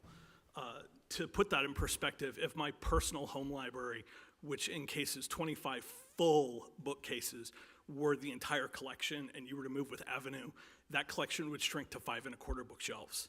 That's the real world what you're looking at losing. The benefits of MPL are not just the size of the collection, but also its depth and breadth. It's not just the 1.5, it's that it covers so many different topics. So that something that may have just one shelf at the Bartlett Library throughout the entire district may have 5 or 10 or 20 shelves of materials that someone can draw on. The long tail is the point. That's the reason for the library. I'm sorry. Reducing access pushes the focus of the materials to the most current and popular titles. The 320,000 books of the Germantown, Collierville, Bartlett aggregated libraries would suffer from repeated duplications in constituent library stocks. Recent books for their individual constituents. Easy access to the deep stacks of Benjamin hooks goes away. Secondly, regarding services, currently MPL runs couriers so that we're able to get things within 1 to 2 days.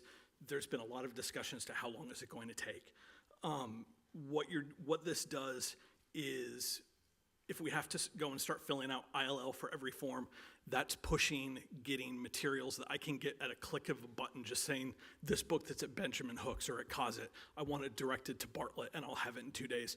It may be days, weeks, or months before I'm actually able to get it.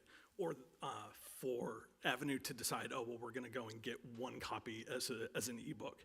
Thirdly, it's been said, well, just get an MPL card. I've seen that a lot on Facebook. You know, if you want access to the Memphis Library, spend the $50. One, I already have a Memphis Library card. Why should I suddenly have to start paying for something that I've had for the last 20 years? Secondly, the nearest access for MPL would move out to either the Pop White Station or to Cordova. Those are the nearest libraries to Bartlett to be able to continue to have what your constituents have right now. Finally, the library is an essential public information service. My preference with respect to Avenue is that a service focused on books and information be managed and run by local book people and not an out-of-state private equity company focused ultimately on their bottom line. Thank you, sir. Hey there. My name is Dave Bensman, 7004 Kane Hill Lane. My concern is that whenever I see a corporation getting involved in anything, it's almost always that they seek a profit. And I don't see how they're going to make a profit in a non-profit situation like a library. That profit's going to have to come from somewhere. So is it going to come from the people who are patrons of the library? I mean, I don't really feel comfortable having my lending history in the hands of a corporation. Is the profit going to come from a reduction in services? Where's that? How are they making money? Because they're intending to make money. The other thing is, I'm concerned that the people who work at the library, the knowledgeable people with years of experience, and we're not just talking about the people at the top who have MLS degrees, but all the rank and file people that work at the library, they're going to have to re-interview for their jobs, definitely at a reduction of pay. And we're in a situation right now where you've got inflation and the cost of living is getting out of hand. And when I walk into a library, I don't want it to be like when I'm walking into some of these stores where the people don't know what they're talking about and they don't care and they don't have the time of day for you. I want to talk to a librarian who's invested and interested and has knowledge and can help me out. And the other thing is, as the guy before said, $50? I mean, I got a Memphis Library card. Why am I paying an extra $50 on top of my Bartlett City property tax? The Memphis Library deal is invaluable. Yes, there's money that needs to be accounted for, and that can be accounted for, but we don't need to blow up this deal. There's nothing like the main library at Memphis. There's nothing like it, and it's invaluable, and we need those services. We need to keep our library and not have a bookstore. We need a public library. Thank you. Thank you, sir. My name is Lynn Chambers, 3596 Galen Drive. As a library patron, a member of the Friends of the Bartlett Library, and a former elementary school librarian, I have serious reservations when we turn over a community service to a for-profit company. This is a service that we pay for with our tax dollars. It's not supposed to make a profit. It's supposed to run better than it's running right now, obviously. But we need to make this partnership work. It's worked for a lot of years. It's not working correctly right now. We need to make sure that it works. We need to put demands in. And just as a ending comment, we are library proud. Thank you. Well, Teresa House, Hatfield, 6476 Gilead Circle South. I am opposed to privatization of the library. I do not want to see loss of the Memphis public library system. I've only lived in Bartlett close to 6 years. I find it a wonderful opportunity to have access to what the Memphis public library system offers. I am involved in the Friends of the Public Library. I'm concerned about the library employees losing their jobs and having to apply interview. I went to the Avenue presentation for the Friends that they did in Germantown. I was not impressed. I was not impressed today. It's a lot of double talk and fast sell. It's a business. And I am not somebody who is only interested in the latest book that's being published. But the history and the access that we have is immense through the Memphis public library system. Thank you. Thank you, ma'am. And I'd also like to say, why do you have to change when you only have one other company who's offered or competing for this? Why not search further? If you want to change and you need to change, you can always do that the next year if you don't make your 6 months deadline this time. But you're only looking at one private company for, I mean, how well they have only done one library, full management in the United States. Why leave what has worked for many, many years well and go to a company that has a very limited record? And, you know, I understand you only got one bid, but do you take it out of desperation? Is it that bad? Ma'am, for point of clarification, it was put out for public bid, and that's the only reply we got back. Yeah, thank you, ma'am. Wow, being last means yes, everything they said? Somebody stepped up behind you, so you're not last. Okay. Great, okay, yeah, plus what she's gonna say. I'm Eileen Prout, 5159 Creek Cove, Bartlett. I'm in a book club with 18 other people, and we can get copies of the books because we belong to a group of libraries, and we can get them in a timely manner because each library has copies. So if you go with just Bartlett and maybe once a week, twice a week, you can get a copy from Germantown, we'll have to quit our book club. And I know a lot of book clubs that are going to be mad about that. She did say that there will be electronic books, things you can use, but these people are old and don't own this. They're going to have to go out and buy that, or they're going to have to spend the $50. I would spend the $50. I would be mad about having to spend the $50, but I would really, really hope that you stay with Memphis, please. And I didn't hear in time to hand this in. Thank you, ma'am. Hi, good evening. I'm Beth Smith of 8445 Wolf Pine Lane.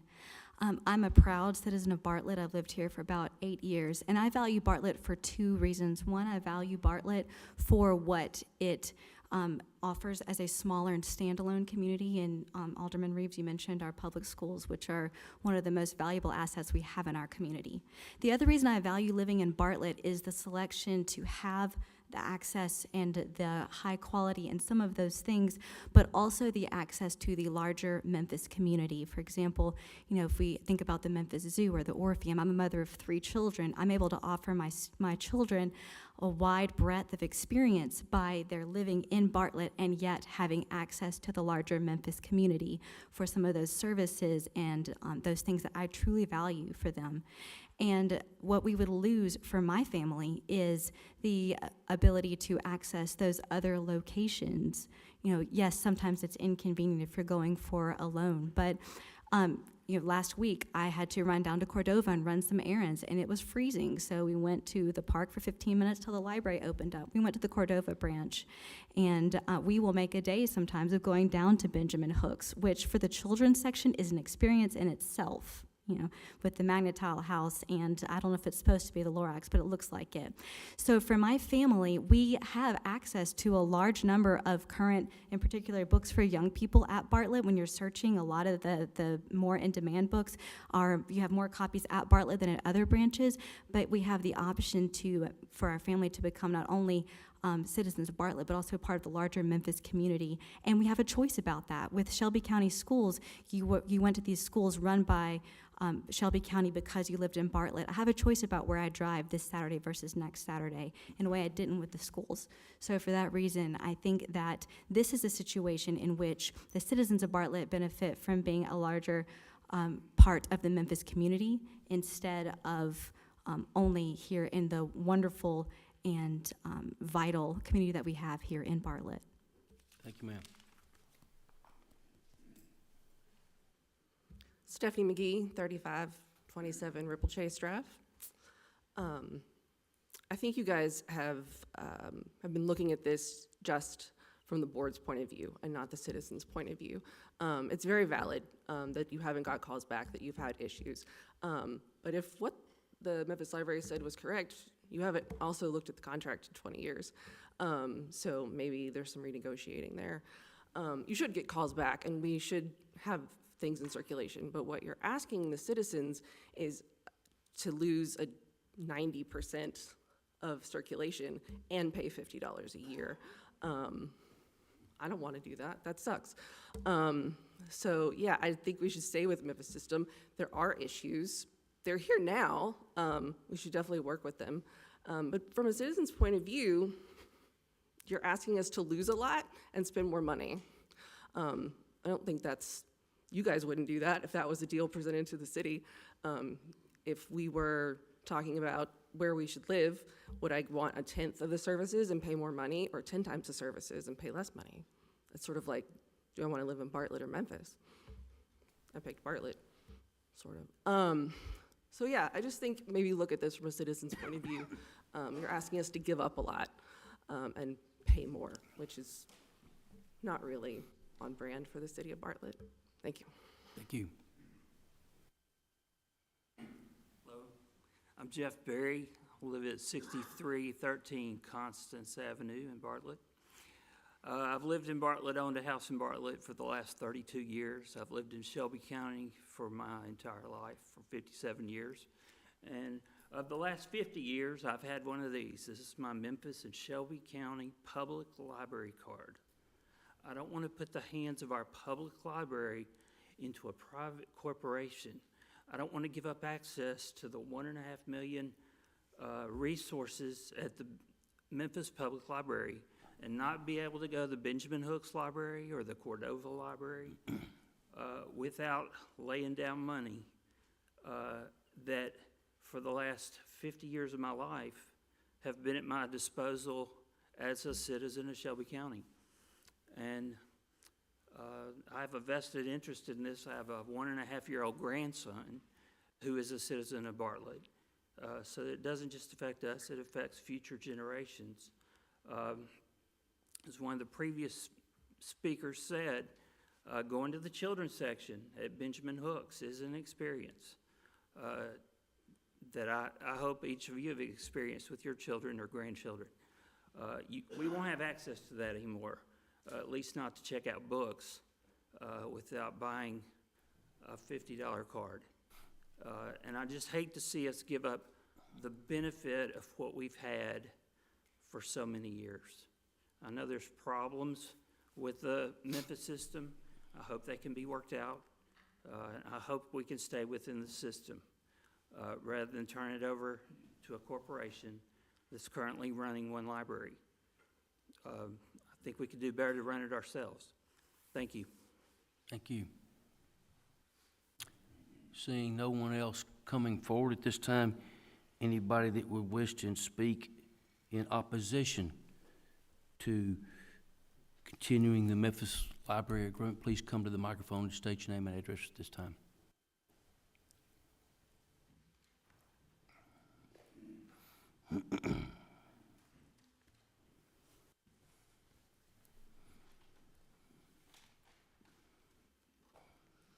Hello, Wendy Lynn, 6343 Thistle Point.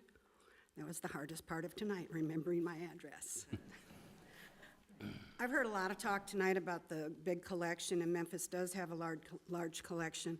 My greatest concern is that the statistics showed 1/4 of the Bartlett citizens have used the library in the past 6 months and more.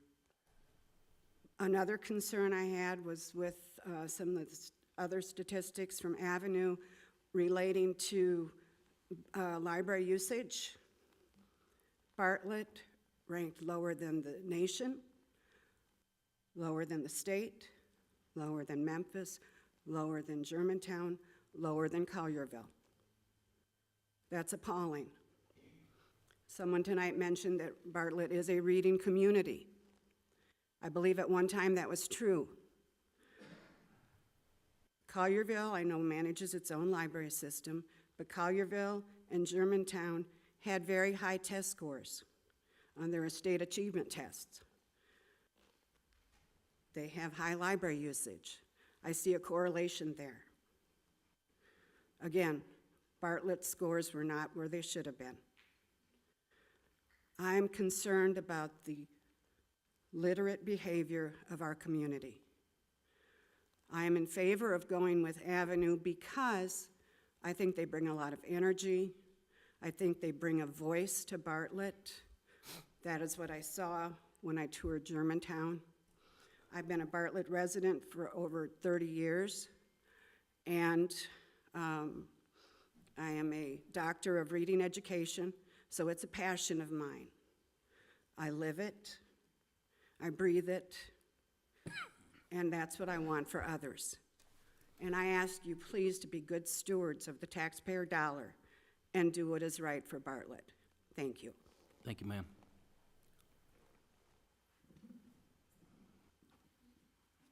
Hi. William McManus, 6486 Ruffle Cove. Excuse me. Boy.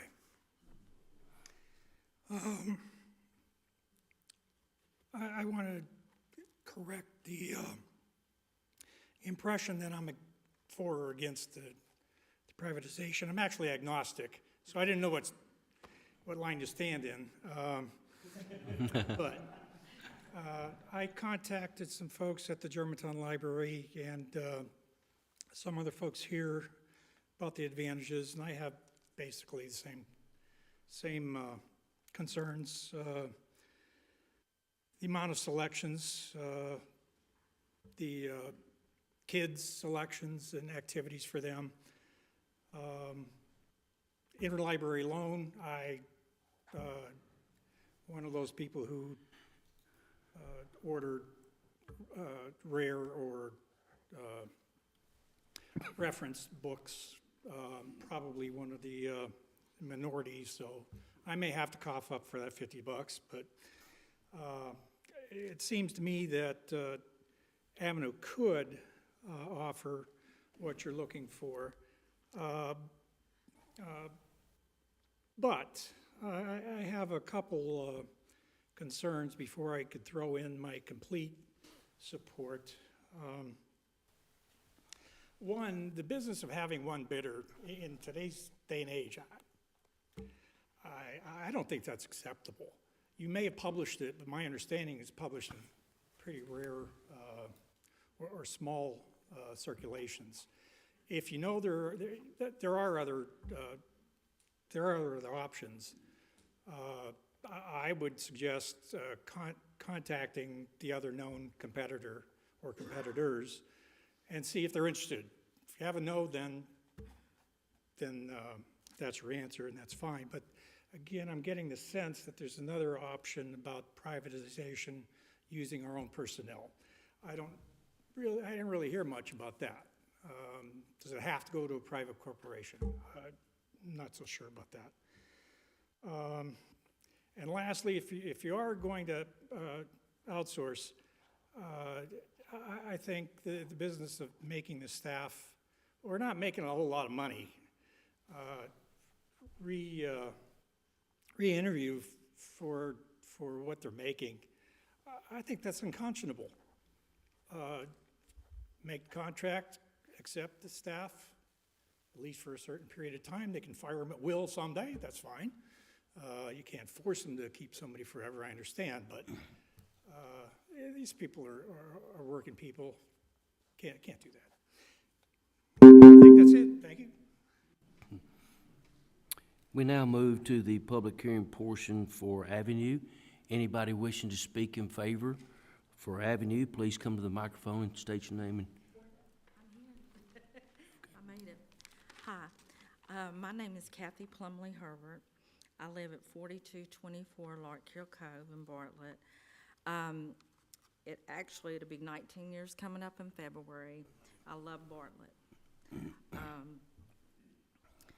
I also believe that's about the time that the library's been around, probably about 19 years. My memory serves me right. But each year it has deteriorated, okay? Have you ever visited the Germantown Library?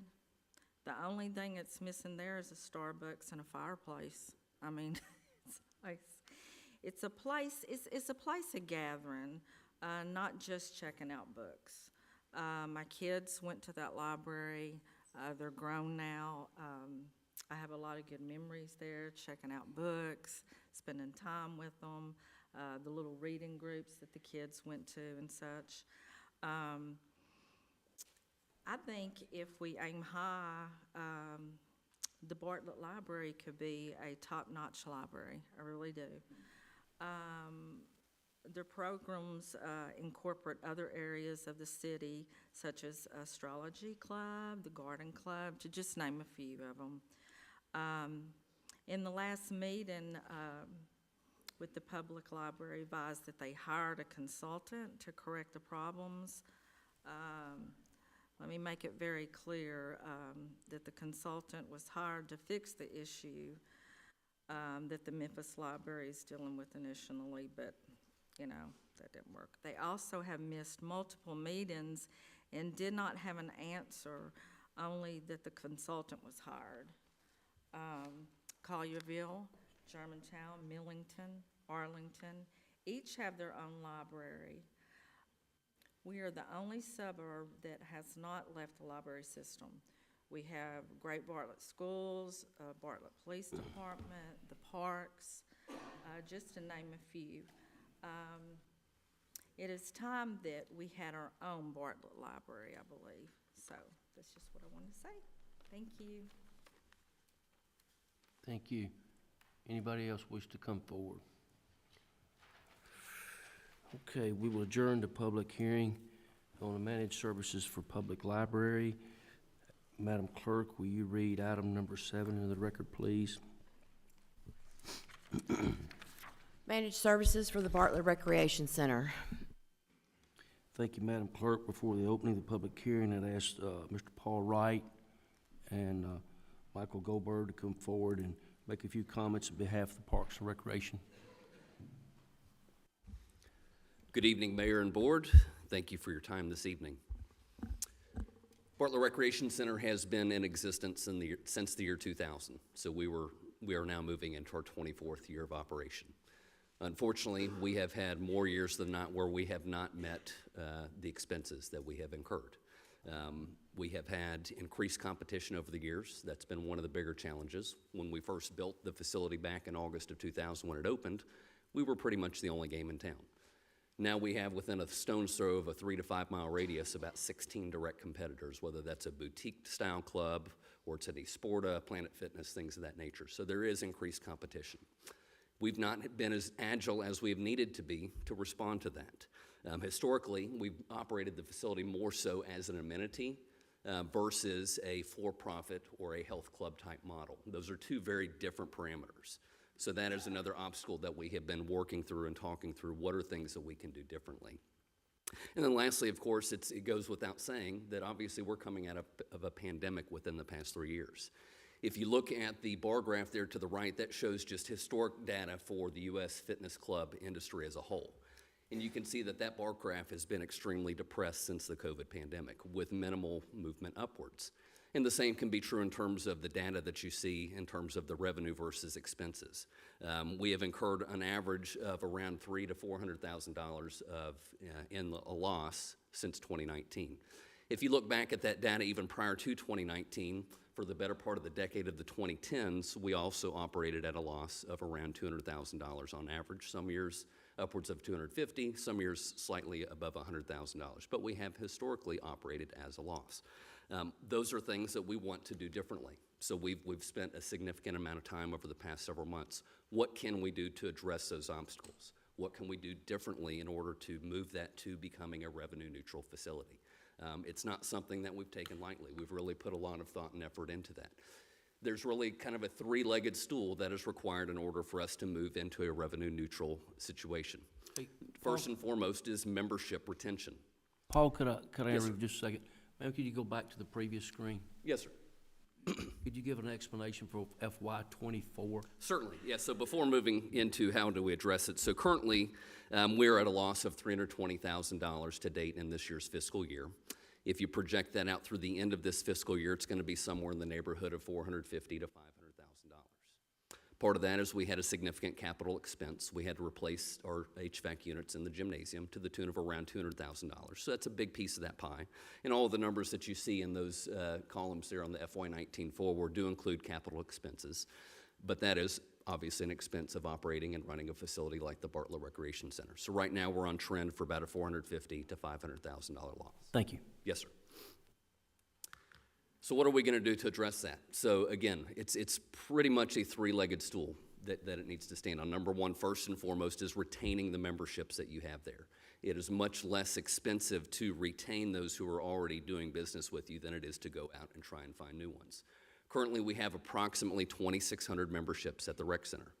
Back in 2019, the last year that it was profitable, we had closer to 2,900 to almost 3,000 memberships. And we've not obviously recovered all of those. We were, prior to COVID, again, 300 to 400 membership units above where we are currently. Our current retention rate right now is about 57%. In an industry average should be around 70%. So we need to do a better job of retaining our members. How can we do that?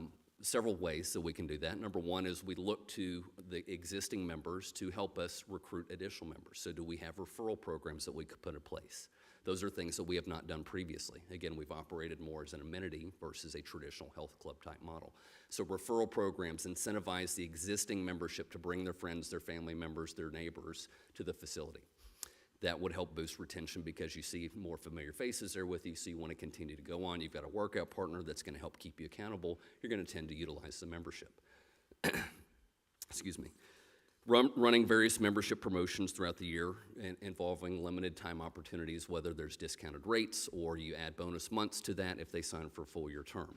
Again, those are strategies that we have not previously employed. Again, we operated more as an amenity versus a health club type model. Targeted advertising to continue to attract new members. Some of the things that our membership coordinator and our membership team have done in recent months is look to how can we reach those who are new residents coming into the city of Bartlett. Having a new resident welcome packet that realtors can hand off to those potential home buyers to come in to the Bartlett Recreation Center. So those are strategies that we're looking at to also get the word out in terms of targeted advertising. And again, that's part of increasing membership numbers. Membership numbers, again, need to be somewhere around 3,300 to 3,500 membership units in order for us to be a revenue-neutral facility based upon existing membership rates. But that doesn't necessarily address the potential capital expenses that would continue to occur. Again, a 24-year-old facility is going to continue to have issues that need to be addressed. HVAC units in other areas of the facility, roofs, flooring, plumbing, electrical, you name it, that list is going to continue to grow as that facility ages. So we're not just talking about retaining members, we're not just adding membership numbers, but we need to also seriously consider whether or not we add an increase to the fees that we're currently charging. In the 24-year history, we have only raised rates twice. The most recent time that we raised rates was in 2019, and it was by approximately 12%. Is that correct? About 12% at that time. We're looking at minimum in the next fiscal year, 17 to 20%, upwards of over the course of the next few years, about a 40% bump in rates in order to find that happy medium between the number of memberships that we have and the price point that is there. Now, what is tenable? It's hard to say what that is. There's certainly research to show that for each dollar that you increase a membership, your ability to continue to retain that individual or that family unit is going to decrease by each dollar that raises up. So that presents an additional challenge. So, for example, say we raise the rates 20% next year. Well, what if we lose 20% of the existing members? We really haven't done anything other than spin our wheels. So we do have a significant number of challenges facing us, and it would be a slow process in order to get us there, but I do have confidence that we have the right staff in place. But I'm asking you to give us time, and that time is probably a 5 to 7 year period. We already did a presentation at our work session back in December, and revenue neutral is probably around January of 2029. That's about a 5 year period from now. So it's going to be at minimum 5 year process for us to get to that point. But again, continuing to do the work over time to continue to evaluate and identify what are ways that we can continue to make this a revenue neutral, that it is paying for itself. It'd be great if we can turn a profit as well, but at minimum, this facility does need to cover the costs that are being incurred on it. I don't envy the position that each of you are in up here today. You will have a very difficult decision ahead of you. And as an elected official, that is why you are in that position, is to make those difficult decisions that are here before the citizens of Bartlett, to do what you feel is best for them. And what I am asking for you tonight is to make a decision. Either it's yes, you're going to let us to continue to do the hard work that lies ahead and make the changes that need to occur, or it's a yes to the YMCA, who will be speaking shortly, and allow them to do the work that is ahead. But regardless, there is change that has to come ahead of us. Either it's going to be the hard work that we're going to do, or it's going to be the hard work the YMCA is going to do, and we will partner with them in that process. But I implore each of you to make a decision tonight. Do not push it down the road. Do not table this decision. It needs to be either yes to the Parks Department and we're moving forward, or it's yes to the YMCA and we're moving forward, so that our employees can be at ease and there can be no more stressful nights, sleepless nights of what happens next, what's going to happen tomorrow, what's going to happen the next day from there. Thank you. Michael, did you want to say anything? Yeah, okay. Thank you. Does the board have any questions for Michael or Paul? Alderman Reeves? I don't know if you have this kind of data, but what other cities our size are operating an amenity like a rec center and running it kind of like we do? Do you have any data on that, Paul, or? I don't have any specific data to that end. Now, Germantown will be the closest. Now, however, they have made changes in recent years where it is an enterprise fund versus initially when that facility was opened, it was owned by the city of Germantown, operated as an amenity. However, it has in more recent years moved into that enterprise fund model where it is a self-funded, self-sustained entity. So did the city of Collierville used to have a similar model and then they went with the Y for management, or do you know? Because I know that Collierville has a Y now. They do have a Schilling Farms, and I don't recall that information, whether that was once their facility and the Y took that or not. Okay. All right. I wasn't sure from a trend viewpoint. I get this. I get why we did it 20 years ago, because there was nothing other than ATC Fitness in town for the most part, Sure. to go work out. So, I get that. And I understand competition. What do you feel like, and I'm asking you to give me your professional opinion, either you or Michael, why do we struggle to have membership retention at the Bartlett Rec? Is it the amenity that we're providing? Are people looking for other things? Is it there's just so much competition that people can kind of pick and choose? I want to go to Hot Works and go to hot yoga. Sure. I want to go to CrossFit. Yeah. Why are we struggling to compete in this market? Sure. I'll provide a feedback, and then I'll certainly give Michael the opportunity, being the facility manager there, who may have a little bit different insight. So from my perspective, it's a combination of several factors. So competition is certainly a big piece of that. Again, running it more as a traditional amenity, we may not be as proactive in regards to a system or a process in place to ensure that there are touch points that occur over that course of time that might occur elsewhere. Again, in COVID, provided opportunities to people to look at things differently. A lot of folks went into the process of, okay, how can I continue to do this? My club has been shut down because of the various restrictions that have been put in place. So a lot of people invested in home fitness. They went to the outdoors. You see outdoor fitness trends becoming much more prevalent these days than had been previously as well. And then I'll turn over to Michael for any additional feedback on that. Sure. Obviously, as you talked about, you mentioned competition. 2000, we were the only game in town. And if you were in Arlington, the number of people that we had drive from Arlington, Lakeland to come to our center, because it was the hub. It was the centerpiece of really the north part of Shelby County.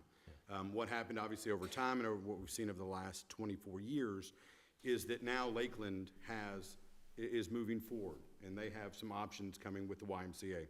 Arlington has options out there. They have more boutique fitness specifically out there. So where we found that people who could drive 5 minutes to their health and wellness opportunity versus driving 15 minutes or 17 minutes to come here. So changes also, that and also changes in, as he talked about, the trends in fitness and outdoor fitness versus what the traditional club that we've got. What percentage of our memberships are outside of Bartlett, non-residents? Do we know of our active membership? Yeah, we're around 30 to 35% would be non-resident members. The vast bulk is Bartlett residents. And again, just to build on the previous answer, again, the club was built in 2000. Yeah. There was an addition that was expanded within 2 to 3 years, and then there have not been really any major changes within the club. We've certainly swapped out some equipment here and there and some flooring, but again, a lot of the spaces are not being utilized as effectively as they might need to be based on current trends today. Racquetball, for example, was a booming sport in 2000. Those 2 courts you couldn't get on. It's like pickleball is today. It's very difficult for you to get onto a pickleball court when you want it. Well, nowadays, the racquetball courts, you have pockets of time where they're booked and utilized, but for the most part, that space is not utilized. So that's another tactic that we would be looking at moving forward if the vote is yes, the Parks Department continues to operate it, is what pockets of that facility need to be transitioned and repurposed. So, for example, take one of those racquetball courts and make it a functional fitness facility. You can add a second floor to that because there's plenty of space from floor to ceiling, and then you can expand that upwards area where the spin studio is and add additional opportunity for group exercise, a larger spin class, while you still have that functional fitness happening on that ground floor. How many Bartlett memberships, and how many of those are active, as in they've been, do you have this data as in the past 30 days? Yeah, so we have about 1,600 Bartlett memberships, whether it's a single, a family, a senior, or a senior family. And in terms of utilization. That's a unit, right? Unit, right, not actual membership. How many unique memberships do we have? So unique memberships, meaning how many options? Yeah, like a single. There are 45 different, if that's what you're asking. I'm asking how many, so you have a family unit is like a unit, and then you have like a single, kind of up here. So how many of those are kind of just unique members? What I'm trying to get to is that you said we have around 1,500 Bartlett memberships? Is that what About 1,600 memberships, correct. 1,600 The bulk of which memberships. would be family memberships out of that number. So I'm just about trying to 800. figure out how many people that represents. Yeah, so we're looking at about probably 4,000 roughly if you look at your families versus individual members. Active. Correct. Well, active-wise, so if you look at our number of scan-ins, we had about 3,800, and let me look at the specific number, 3,238 scan-ins in the last calendar year. Of those scan-ins, so that's a member, every time you come in, you're supposed to swipe your card, about 33% of those visited the club 10 times or less. So those would be our quote-unquote inactive. So about 1,000 of those scan-ins only scanned in 10 times or less over the course of the year. So around 1,000 people that are actively using it on a consistent basis. 2,000 actively, but Yeah. beyond 10 times in a year, and then 1,000 that were not using it more. And about a population of 60,000? We're around 60,000 people? Okay. That's all I need. Thank you. Good stuff. Alderman King? Paul, thank y'all for coming out, your presentation. On your numbers in the 5 years to break even, in that, is there capital improvement money for adding like outdoor pool or doing that construction you have, or are you looking at? Yeah, I mean, in that order to would be- cover costs like that, so adding additional amenities, whether it's Is an that in outdoor- that numbers that you do have planned on things to add? Or are you looking at grants to Yeah, do so- that? Or do you have a plan that, hey, in 10 years, we look to be here and have this profile or floor plan at this center? Do you have any So of that? in terms Paul? of price points on memberships, again, we need to be much more agile in terms of how often those membership rates may need to be adjusted. So only twice in 24 years is probably not the ideal timeline. It may need to be every 2 to 3 years, if not sooner, to be more responsive, and it needs to be more incremental.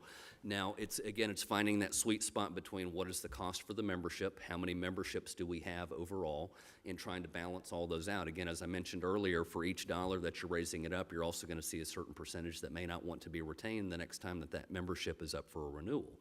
So it's a moving target in a lot of respects. Now, other funds that we do look for, we're always looking for grant opportunities. We would love to have sponsorship opportunities as well. So finding those public-private partnerships, whether we can get some investments from Bartlett area businesses, whether it's a Brother Industries or a Memphis Record Pressing or a Brim's Snack Foods, or working and partnering with them do we need to have naming rights within the center so that we have the Brother Industries basketball facility, and we have the Memphis Record Pressing Group Exercise Studio. So looking outside of the box traditionally of what we have done are all those things that we're looking at moving forward in order to make something like that a reality. Because truth be told, right now at the current rates, there's no way that we could afford anything of a capital expense. Thank y'all. Appreciate you. Alderman Quinn? Thank you, and thank you all for the presentation, everything that you do for the citizens. Really appreciate it. And I want to kind of piggyback on what Alderman King said about looking at some of the deficits. And I know, I think we replaced some air conditioning units on top of the building. That's Crane and whatnot. Isn't that about $100,000? Right, so the ones we just did, 186,000 for the 2 units that we just replaced at the gymnasium this year. Right, so does that number reflect on? That is reflected in the numbers. Okay, that I because was it doesn't take very many of those to have $500,000. Correct. And on a 24-year-old building. And also, I know that we have been purchasing equipment in the past instead of leasing it, so we can't have the quick turnaround. But do you have any rough idea what it costs to replace the equipment in the building every time we do it? Sure. Absolutely. So if we were to come in and take the current equipment that we have, trade that in, and then go into a lease purchase option with a different vendor, whether that's Life Fitness, Matrix, whoever it is, you're essentially looking at a 3-year lease is about anywhere between, depending on the consoles, everything that you would choose, all the different weight equipment, anywhere between $315,000 to $340,000, which roughly turns out to be about $9,000 a month over the life of that loan, or that lease, over the next 3 years, 36 months. I'm sorry, I appreciate that, but I guess I didn't clarify myself. But in the past, when the policy was that parks had to purchase that stuff, do you have any rough idea, what that cost? Because I had to figure it into some of that too. Sure. So obviously, we've got aging equipment across all of, whether it be our cardio equipment, our hammer strength equipment is actually the original hammer strength equipment that was purchased at the inset of the recreation facility. So each facility or each piece of equipment could be anywhere from a treadmill that could be anywhere between $4,000 to $7,000 a piece, where we've got 36 different pieces of cardio equipment right there, all of our weight equipment, and not to mention the shipping of it, just to get it here, just for the sheer weight and size. Yeah, so we have spent a lot of money on equipment because we didn't purchase Absolutely. it. We purchased it instead of leasing it. Okay, and I do apologize for going on this, but do you think that Singleton and the free racquetball courts and stuff have kind of cannibalized the offerings of the rec center? Maybe people are like, well, I don't need to come in there and play racquetball. I can go to the free racquetball court. So they're playing basketball at Singleton, or go to some of the yoga classes or various other things that are offered there. Sure. One of the things that we have done over the last year is we've kind of realigned what our offerings are. Where there used to be fitness, classes offered at Singleton, we have unified that into just the classes. For example, a mommy and me yoga class that used to be at Singleton, or a chair yoga that used to be at Singleton, is now housed in our facility here at the Bartlett Recreation Center. One thing that we figured is, why try to duplicate what we're already doing, and let's reevaluate and restructure our efforts and our time to get things that all of our citizens want. And that's obviously part of the big master plan that we have for Parks and Recreation. Okay, I'm sorry, and the last question. Because we're talking about with the YMCA, how much money we're going to put into it, especially for like the summer experience and stuff like that, going halves with them on $6 million or more, who knows what it'll be by the time we start. But what kind of spend do you think we would need to do to attract more of these membership units? Maybe to get it back where it was or closer, and I guess that would include leasing new equipment and get rid of some of the 24-year-old equipment.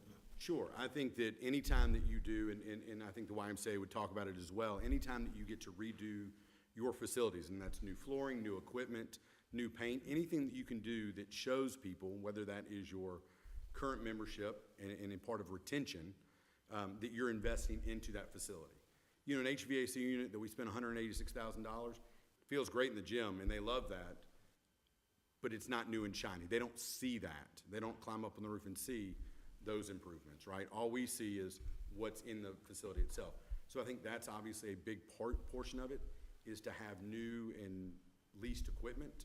That's going to show people, and that's going to be a big opportunity to start getting newer people in here to see what we truly have to offer. And I'll be honest, when you get in and you find out there's much more to the Bartlett Recreation Center than just a place to work out, to lift weights, or to take classes. It's more about the community of what we do. And a big portion of it, and we've seen the increase over the last year with our new fitness manager who's been in place, we've seen the increase in our group exercise numbers. And that's a big portion to get moving towards, whether it be revenue neutral or revenue positive.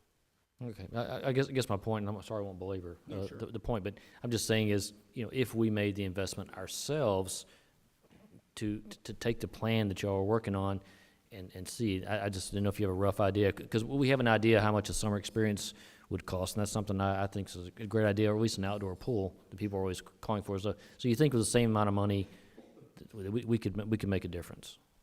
That we were talking about for the Y or something, 6 to 8 million or something. If we were to be able to invest that into our own Yes. part of it, I think if you could write me a check for $6 million, sure, we could do that. That's obviously the price tag that we've looked at it. But before we can do that and move forward with any of our capital projects, like a summer experience that they talk about, is we first got to get revenue neutral. Mm-hmm. And that's going to be the uphill battle. It's a big mountain to climb that we've got to start. And that's where, we employ you guys to make that decision here tonight. Yeah, well, I believe their point was, the point's been made, is something like that would bring us to that, build it and they will come kind of thing. So that's what I was asking. Thank you, Mr. Mayor. Thank you. Alderman Young? I got a question, Paul, that how many members belong to the rec center that live outside of Bartlett? So approximately 30 to 35% of our memberships are outside of the city limits. So we have about 2,600 memberships, which is somewhere around 7,000 to 8,000 people. Of that, about 30 to 35% would be non-residents. Okay. You indicated we had 1,600. Well, 1,600 membership units, correct. So that would be the combination of single memberships, family memberships. Some families may have 4, 5, 6 individuals in my household. I understand, but Sure. the total memberships are 2,600. 2,600 roughly memberships. Of that represents about 7,000 to 8,000 total people. And so I'm trying to reach this 2,600 number. Sure. And if there's 1,600 memberships in Bartlett, then you're telling me there's 1,000? Well, there's also employees, so I don't include the employee memberships within the non-resident total. So another large chunk of our membership units would be our employee memberships, both our Bartlett City Schools as well as City of Bartlett employees. Okay, I'm trying to Yes, sir. Yes, sir. arrive at your 2,600 And I believe number, we and I'm having provided a those hard time getting breakdowns, if I'm not mistaken, in the packet. If not, I can get that information in your hands. there. Okay, thank you. Yes, sir. Alderman Williams, did you have a question? Thank you all for everything that you do, and presenting all of this to us, and just piggybacking off of Alderman. So the other 1,000, that includes city Bartlett workers, so that's gonna be like a discounted membership, right? That is correct. From a revenue standpoint, it's not bringing in as much as the 1,600 memberships. Correct. And just while I was calculating, so from fiscal year 2019 to current, the rec center has been in a deficit. If you total it all up, it looks like about $1,611. $1,611,473. So it's a big number. It's a big number, Yes, ma'am. And my concern with all of this, and I know the Y is going to get up and talk about it. The whole time it's all about, and I've spoken to both of you all about it, it's just the human resource side of it. I'm just concerned with the deficit, and I know you guys are working really hard to come up with a plan to move it forward and figure out ways to bring money back into the rec center, and I'm very thankful for that. Like I said, I learned how to swim at the rec center at 42, so I was an adult learning how to swim, so it was Good for you. but I learned how to swim at the rec, so I have a love for it as well. But my concern is the human resource side of it, with the losses that we're taking and looking at all these faces out here, and these are Bartlett residents, and I know how much they love, the way we are right now.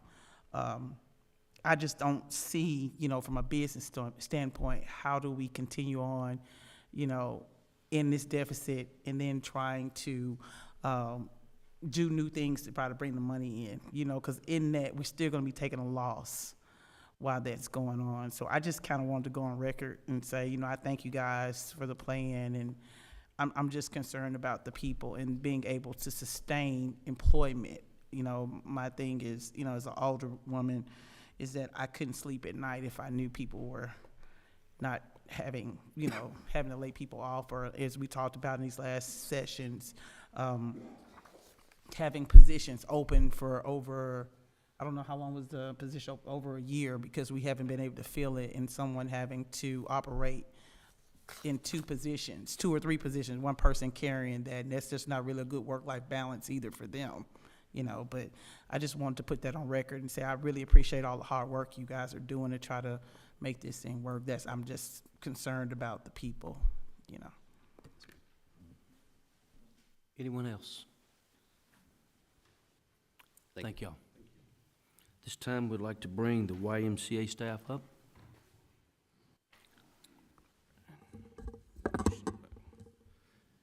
Thank you, Mayor and the Board of Aldermen. You know, we've already gone through our presentation, so I'm going to hit the highlights and the things that have really come up over the last couple weeks. And the first thing that I want to start with is that the Y is really excited about deepening our partnership and services into Bartlett. For over 30 years, the Y has been in Bartlett.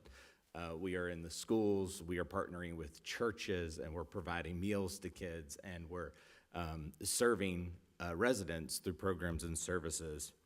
And we see an opportunity to go deeper in that ability to serve the residents of Bartlett through a public-private partnership. The public-private partnership is the new way that municipalities, government, and frankly, organizations like the Y are able to offer these services together.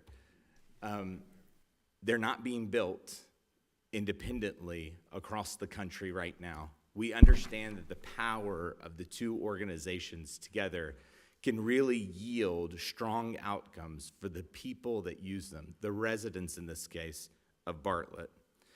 And this public-private partnership, the city owns the building, and the Y operates the services within that building.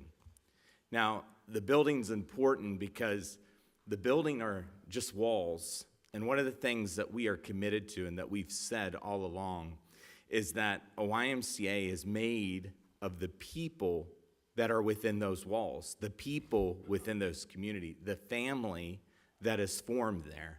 And I can tell you, we clearly see the community that has been built at the Bartlett Rec Center. And we need to, we want to, and we're committed to make sure that that community feel stays the same. And, you know, we've heard that, well, the YMCA is this big organization. Well, that is true, but I can guarantee you if you go to our local YMCAs, if you go to the Cordova Y, or you go to the Schilling Farms Y, or you go to the Newber Y, all of them feel very different. They have their own culture because the community really is in control and builds what we call a YMCA. And so, you know, when we start thinking about why the Y and what the benefits are, you know, one, what we just heard is the Y is confident in our functional expertise to take on the risk of this gap or deficit that is here currently. You know, many people have asked me, well, why would the Y do something like that? Well, it's because we're confident that we can do this. We all went through COVID too, and we are confident through the expertise that we bring to be able to do this, and we've been doing it for a long time. So we are okay with that risk. When we come in to the Bartlett Rec Center, if this vote goes through, we understand the facility has to be upgraded.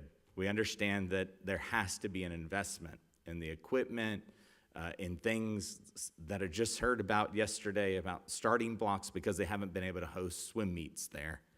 We have to get the facility new, shiny, and we have to give the people there their value, and we have to have other people see their value. And when we think about this, we also, in the Y, taking that gap, that cost that is costing the city right now. The city has the ability to invest that in other programs or services and priorities that citizens may need. And currently, right now, across our branches right now, we are serving about 3,000 membership units. Those are people that are Bartlett residents that are driving to a YMCA. That accounts for about 11,000 people. 11,000 residents are leaving Bartlett and going to another YMCA. So when we start talking about the membership rates, we've said the Y is not coming in to raise membership rates. Actually, that is not a strategy. It's completely counterintuitive to what we're trying to do. You can go out here and get a membership for $10 and $20, and you can go to all of the competitors and do that. If we raise membership rates, we know that we will lose a significant number of members out the back door. For every $1, 9% could leave out the back door. We haven't raised our rates. That isn't our strategy. We've been looking at strategies of how do we lower rates at times in certain categories to be able to drive volume and people to come into the Y and see that as their amenity. We've guaranteed a one-way reciprocity, which means that if you join at the Bartlett Rec Center or Bartlett Y, you will be able to use all of the YMCAs in our network that participate in the away program, which are all in the YMCA of the Memphis and the Mid-South. However, if you're a member at another YMCA, you cannot use the Bartlett Center. You have to join there. So what we've agreed to do is that one-way reciprocity and keep the membership policies that are in place right now, where that an outside person is allowed to join at a very significantly higher rate if they're not a Bartlett resident. And then we want to address our senior programs. The Y is committed, and we have agreed to put in our contract to make sure that there's accountability for that every senior in this community has the ability through an insurance-based program, whether that's Silver Sneakers or Silver and Fit, to be able to use the Bartlett Rec Center or the Bartlett Y. And in addition, we will bring more health plans that we currently contract, that people will be able to have a free membership. I talked to a lady yesterday who's paying for her membership currently with the Y. She would have a free membership, and we would bill the insurance on the backside. That's really about the people, the members, and we really have to talk about the staff. The staff are really the engine of the center. They are the heartbeat, so to speak. They are the people that help to create that culture and community. And it was a no-brainer from the first time that we started talking to the city that we wanted every employee, full-time, part-time, contract, to be a part of the Y. We have guaranteed them positions, and we have guaranteed that they'll be at their rate or better to come over to the Y. We have comparable benefits. And for part-time people, we even offer a retirement fund where we pay 12% of their annual salary into a retirement fund that pays out as an annuity over time. So we are investing in the people, and we want to bring that family along and bring them into the Y family. And then when we start talking about the investment over time, you know, when we come in, we've said we're going to invest money right up front, over $400,000 to put new equipment in, to make spaces that are, you know, unusable, like a racquetball court or things like that. You know, that's just the first step. There has to be continual improvement all the time. You have to continue to invest in that facility all the time. Yearly upgrades in equipment and you know, new fitness programs, innovative things like our Power 40 fitness programs, things like that have to continue to come so that we can continue to retain members but bring new members in. We've done lots of studies on the Bartlett market, and you don't have to go outside of Bartlett to get your membership numbers. Your membership numbers are living right in Bartlett right now. The facility was built for 3,500 units. That clearly it's not at the 3,500 unit mark, and I would even argue that it could go above 3,500 units if you look at how the spaces are laid out and the purpose of those spaces long term. And then part of the why is we have expertise in fundraising. You know, there are lots of chances and abilities and partnership opportunities where either we can work together to get a grant or that the YMCA can fundraise on our own to be able to provide different amenities like the summer outdoor experience.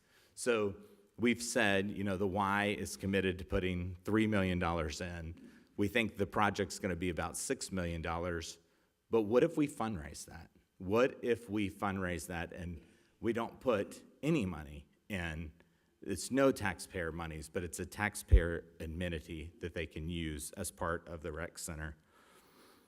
And the last thing that I'm going to say is that, and I started with it, was that together we can serve more people.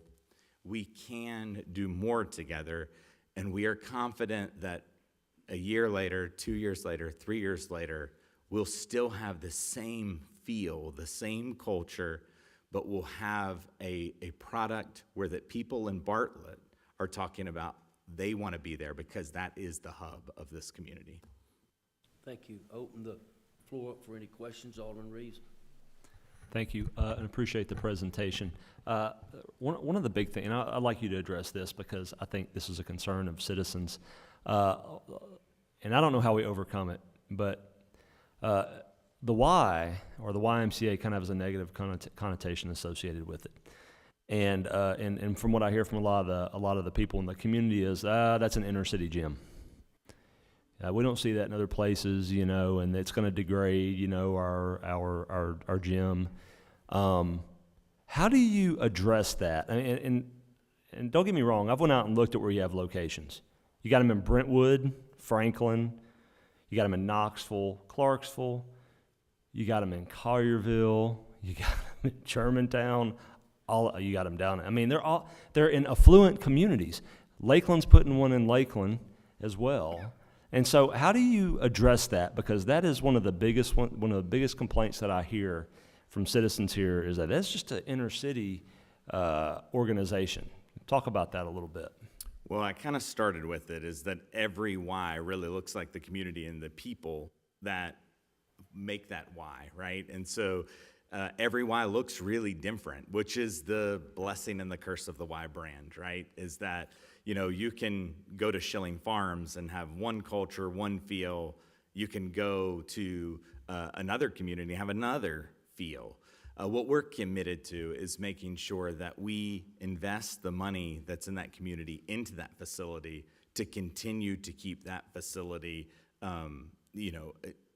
pristine, I guess, or that facility upkept so that people can use that.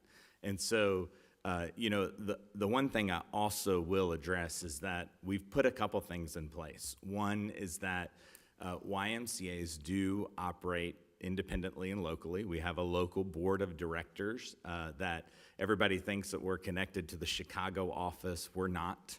Our board makes independent decisions here. Again, YMCAs look very different, whether they're in California or they're in Memphis, Tennessee, or they're in Bartlett, Tennessee, or wherever that may be. But the second thing that we put in place is that, you know, all of our local Ys have what we would say a center board.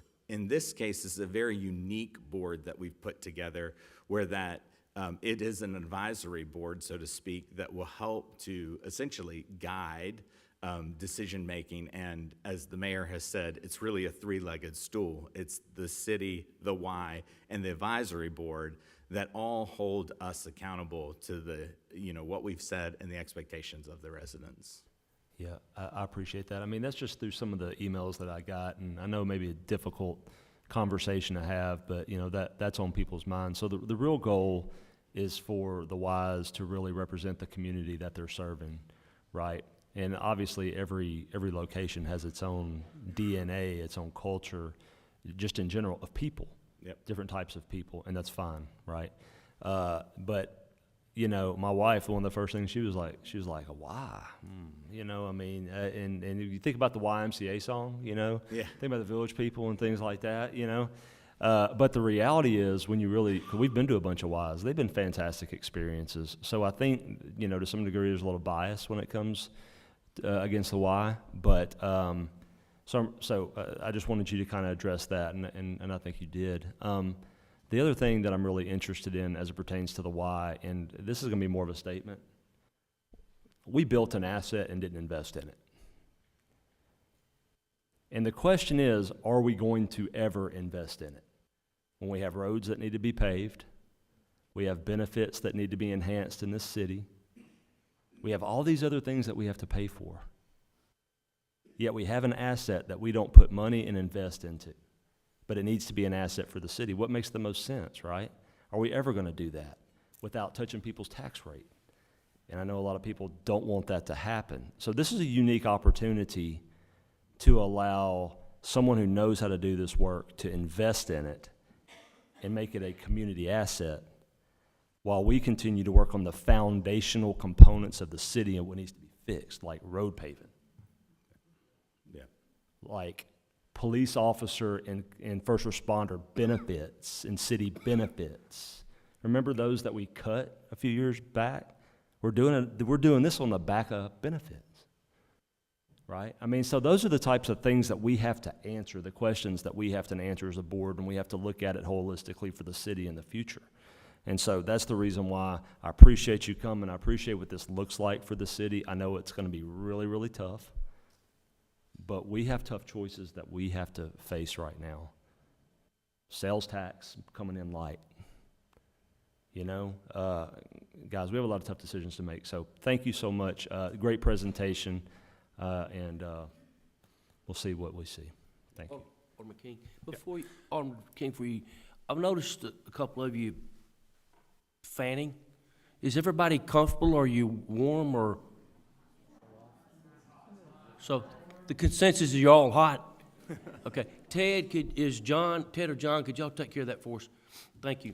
Alderman King. I appreciate you coming out. If I'm an employee and I've been with Bartlett 15 years or 10 years, and I come over with you, you talked about salaries being the same or greater, but I got 10 years here. Do I get vacation as a 10-year person? Do I bring that 10, 15 years over with me? If another job comes up and I want to bid on, if y'all have a bid process, do I carry my time that I had with Bartlett to the YMCA? Yeah, good question. Sorry I didn't address that. But yes, we are honoring time and service. So if you had 10 years with the City of Bartlett or the Rec Center, then you're going to get 10 years when you come into the Y, and you'll come into our system as a 10-year employee, not a 1-year employee.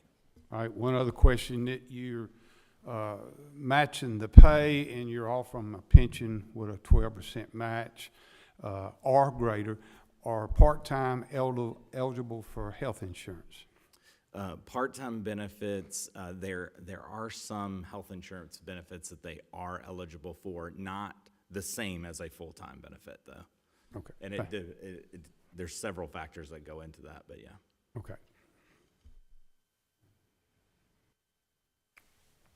Anybody else wish to be recognized? Seeing none, then everybody good then? Thank you. Thank you. So what I'm going to do is we're going to go to the public hearing.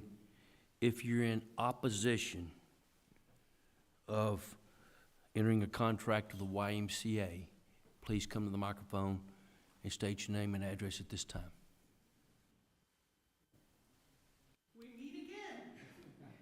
Twice in 1 week. It's good to see you all. We had a good meeting last night. My name's Christine Richards. I'm from 8855 Memphis Arlington Road. I appreciate the opportunity to address you all.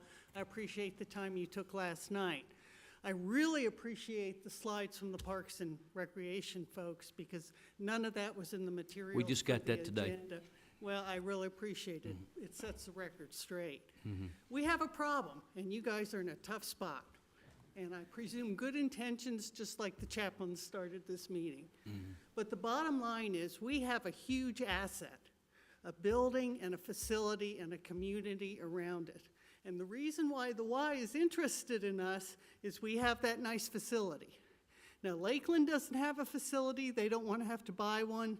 In this day and age, I wouldn't buy one if I were them. But we have it. And what you're talking about doing is leasing that facility for 25 years to these very well-intended people. I'm not saying they're not.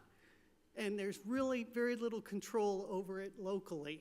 And that's been kind of the theme tonight, local control.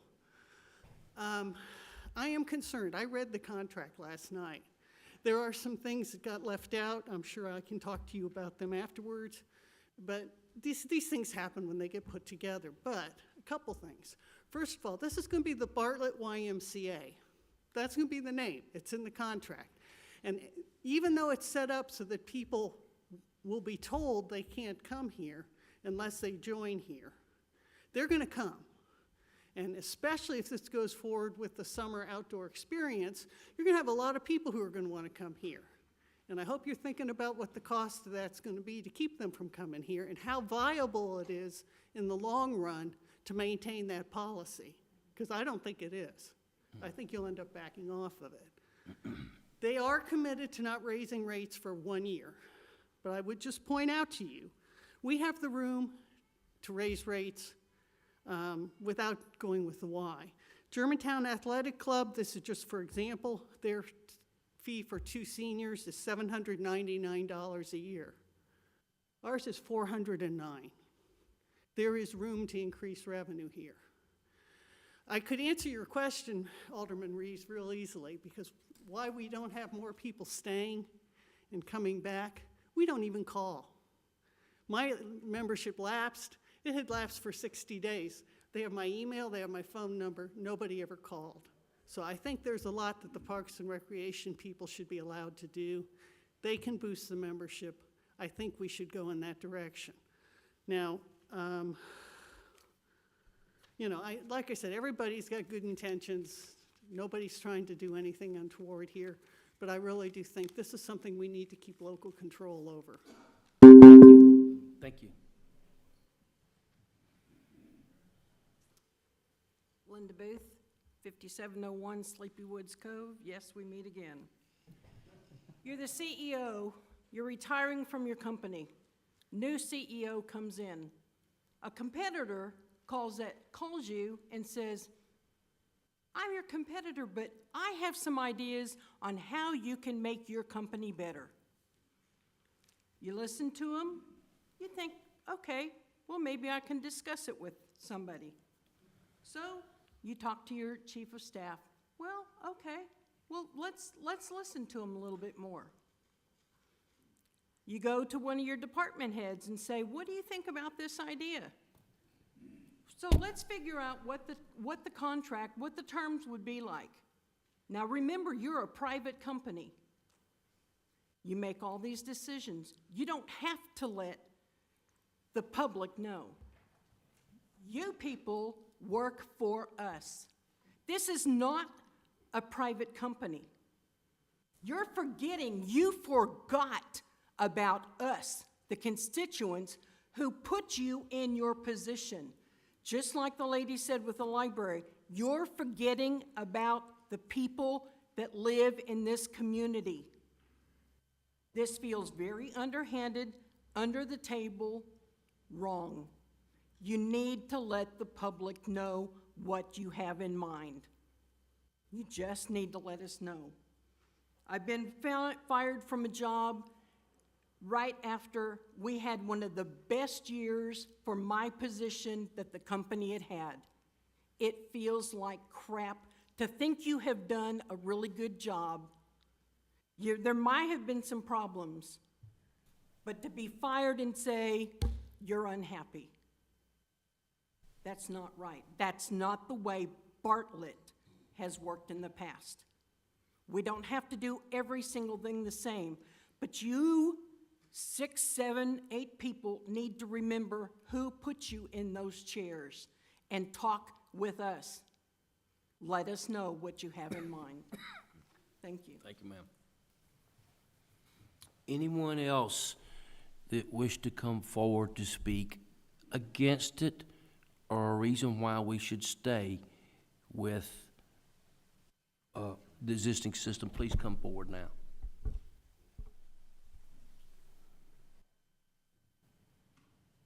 Again, if you want to speak against why we should not go with the YMCA, this is your opportunity to come forward.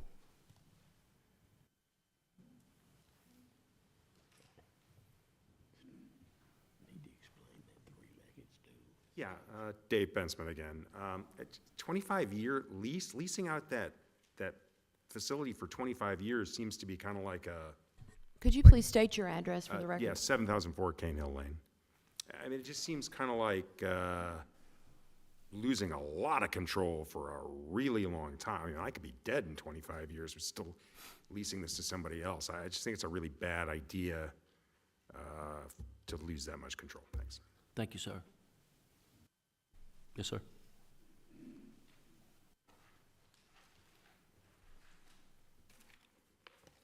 Thank you. Thanks for letting me speak again. Yes, sir. You probably know my face, and you probably know my opinion. Go ahead and state your name and address for the record, please. My name's Tim Edwards. I live at 9129 Anderton Springs Drive, and I've lived there for 19 years.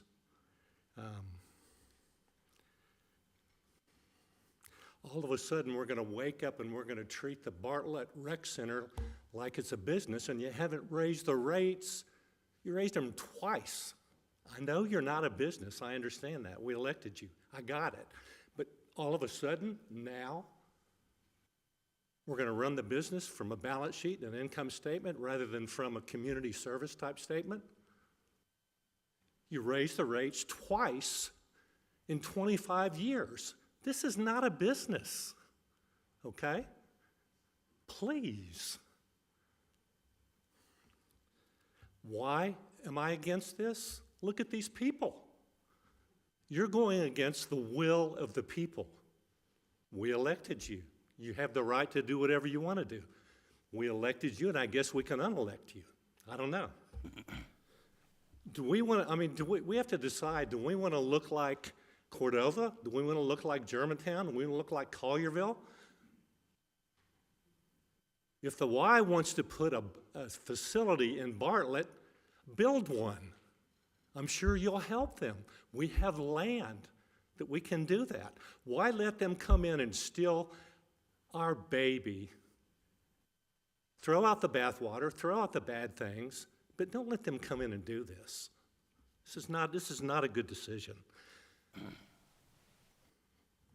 Every day I go into the Bartlett Rec Center, I look at the plaque that's up there, okay? There's 6 councilmen's name on that, and there's a mayor's name on that when that facility was built in 2000.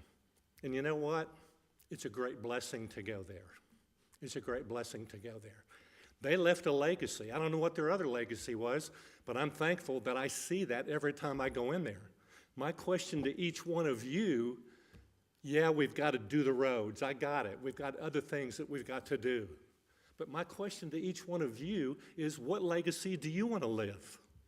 What do you want to leave for us? Okay? Maybe you ought to think about that before you vote. Thanks. Thank you. Anyone else wish to speak against the YMCA contract? Okay. Those in favor, please come to the microphone and state your name and address for the record, please.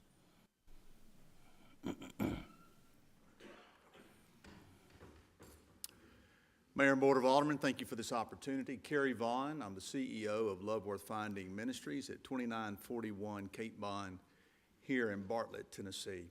I've had the privilege and really the great honor to serve on the board of the local Memphis Metro Y for the last 20 years. So I've had the position of looking at the Y from the outside in. And I'll just say a couple of quick things. Number one, care. You know, back in February and March of 2020, when many of us was transitioning back to home, the Y transitioned into a venue that actually provided child care for the essential workers. They also transitioned into feeding our students, and not just feeding our students here locally. I mean, that was a task in itself, but feeding students regionally. And then I will say this, the Y also stepped in and hosted virtual learning. And so, in essence, the Y provided that type of care and really stepped in to not only complement Shelby County in a crisis, in an epidemic, but to really save Shelby County in a way. Another word I would use would be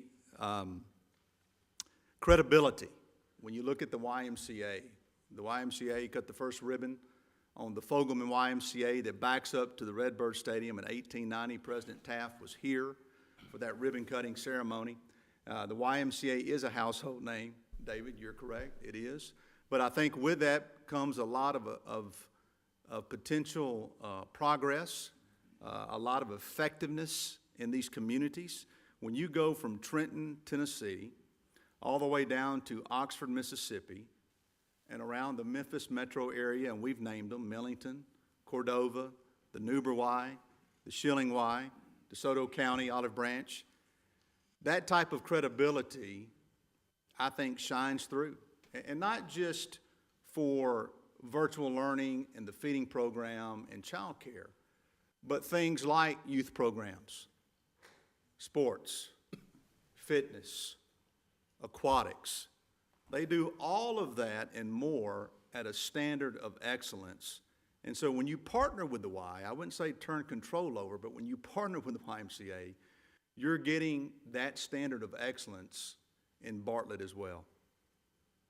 The next word I would use is contribution.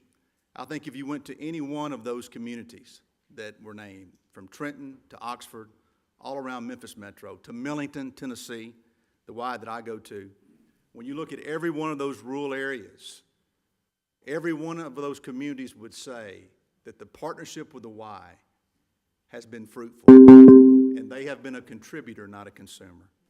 Thank you for your time. Thank you, sir.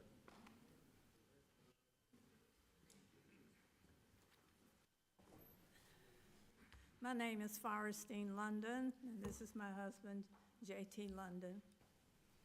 And we're here to speak on behalf of the YMCA. State your address, please. 3737 Davies Manor Drive, Bartlett, Tennessee. If you're looking for someone who can step in at a moment's notice, take over the management of a facility, you're looking at the YMCA. In my opinion, the YMCA is exemplary in nature, in its management and its style of leadership. I have been a partner with the YMCA for many years. I'm 84 years old. I still participate in the YMCA. I do my AOA on Mondays, I do my yoga on Wednesdays, and I do my line dance on Fridays. And I enjoy every bit of it. I wish I could do more. But the YMCA has kept me healthy for a number of years because all of the amenities that they have to offer, all the programs that I'm able to participate in, serving on the Cordova board for many years, it has been a life-sending adventure. Many have talked about the things at the YMCA, so I'm not going to get involved with all of that. The only thing that I can say is all the programs that they have mentioned, in my opinion, they are really, really expert in what they're doing. Family, I haven't heard the word family, but the YMCA is a family YMCA because it serves infants to where I am, okay? They have all kinds of programs for infants, child care, before and after care, all of those programs that they mentioned. So I don't know how to put this, but I'm just simply saying, if you forget the YMCA, you have forgotten one of the best management teams that you will find in this United States. Sir, she left you just a little piece.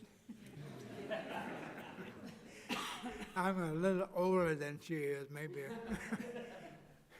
But I serve as a volunteer on the board, Metro Board, for a number of years, probably over, if I count them up, probably be over 30 or 40 years.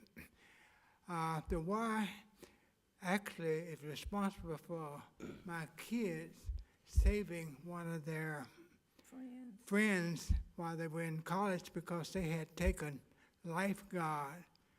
And the training that they had had learning to be a lifeguard saved the kid's life. And now one other thing, the Y have put a lot of money in the majority learning to swim. Quite a few majority kids drown trying to swim, and that's a big, big deal in the YMCA. And the Y that we attend now, well, the Ys, because you can use your membership if you go out of town, but the membership we serve now, we have a lot of friends. When you get our age, you have to have friends that's much younger. And we have quite a bit going there at the YMCA. We have Bible class. We serve. We actually solve all of the problems of the United States on Monday, Wednesday, and Friday. Our whole life is built around the YMCA. Anything we do is built around Monday, Wednesday, and Friday at the YMCA. So I want to thank you for letting me speak. One other thing before I leave, I used to work for a corporation, and their model was management makes the difference. So try the YMCA, and you'll find out management makes the difference. Thank you. Thank you. Thank you, sir.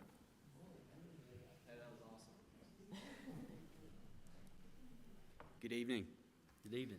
My name is Pierce Keenan. I have been a Bartlett resident for the last 35 years of my life. Your address, please. Oh, yes. 7933 Highman Drive, Bartlett. So I haven't heard anybody say that they've been a Bartlett resident longer than that 35 years, so that makes me feel pretty good. Makes me feel hometown proud.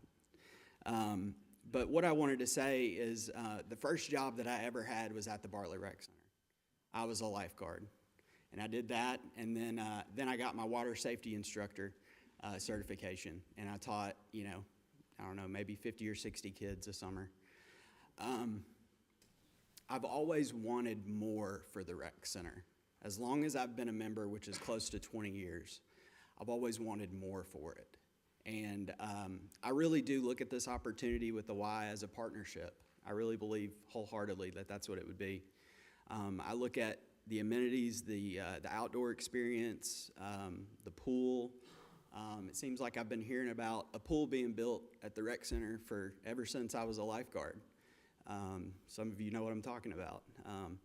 But anyway, I'll just make this short and sweet. I think this is a great partnership, and my wife and I and our 3 kids are fully backing it.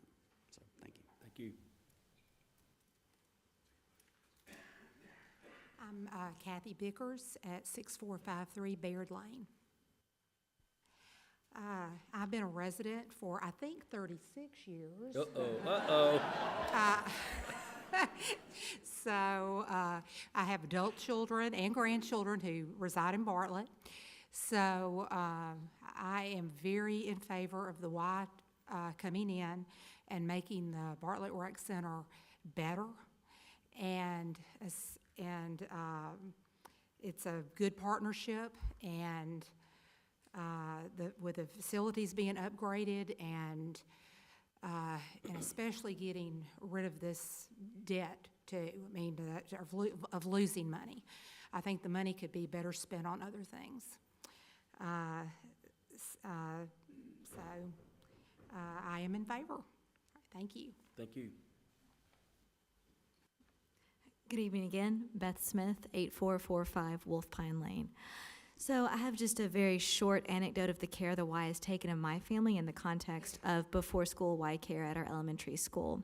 So I have 2 children in that program this year, and one is a very energetic and impulsive first grader. I don't know if any of you have sons like that, but mine is. And he's had some issues with some of the choices that he was making, and you get to the point as a parent where you go, here we go again, you know, love my kid, please show them how wonderful you are. So we had some conversations with the staff at the school, and they said, and then I got an outreach from the kind of one step up in the overseers of that program, and I went, oh no, here comes the talk about how your child has to straighten up or be kicked out of Y Care. And the first thing they asked me is, tell me about your son.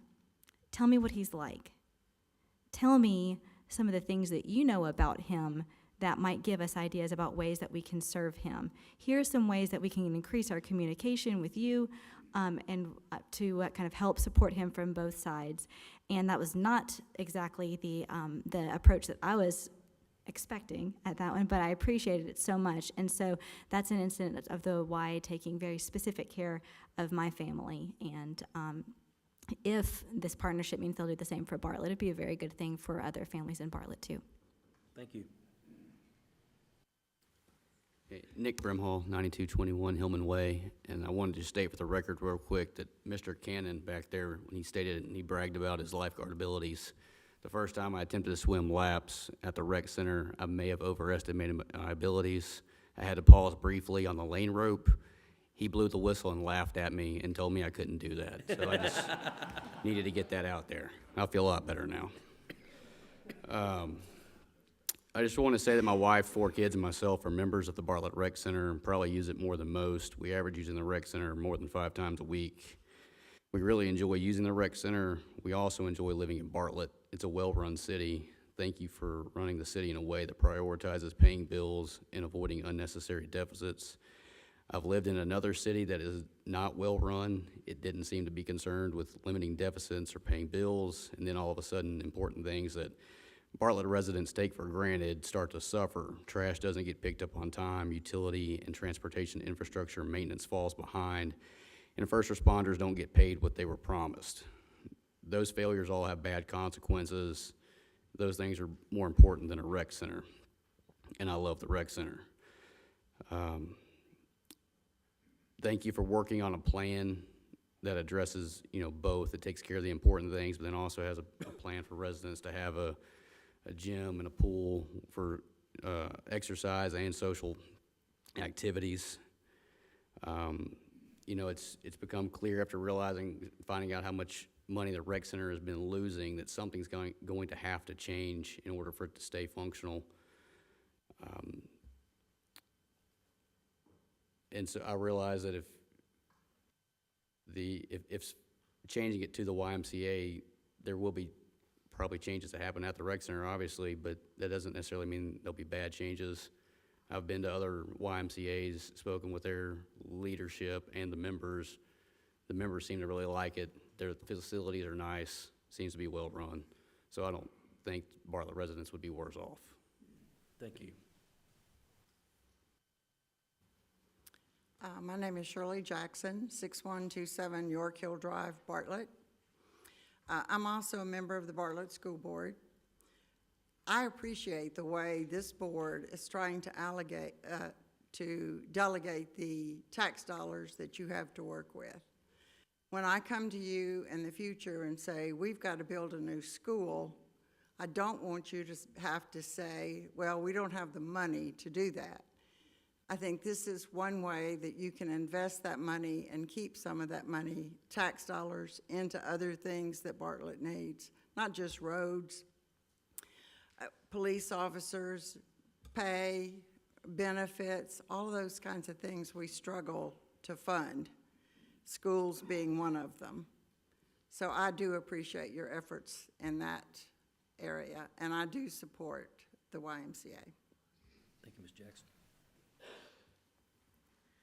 Hey, my name is Lindsay Felsberg, and my address is 3173 Woodsman Lane in Bartlett.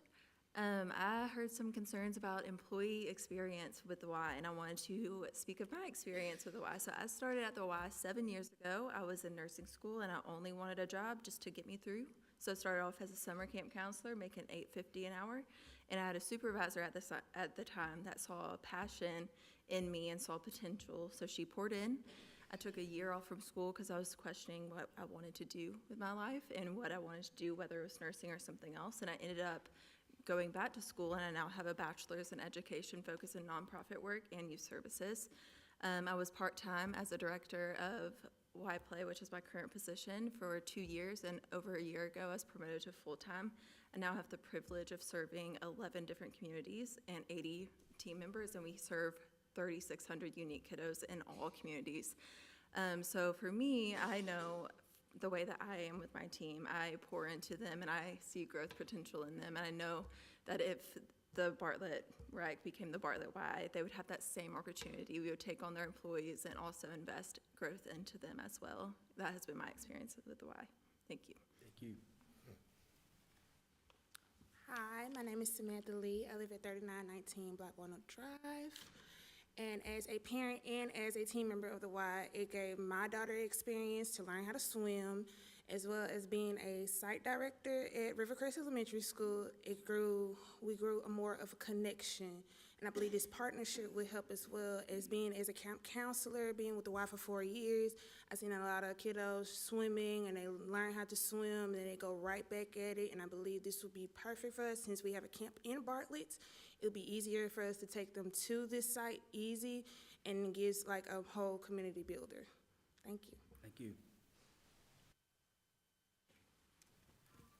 Good evening. My name is Crystal Dowdy, 2349 Champaign Street. As a Bartlett resident and also employee of the YMCA, I am passionately speaking for the presence of the Y in the community, advocating its calls for community, principles of purpose, and its missional motto that we all may be one.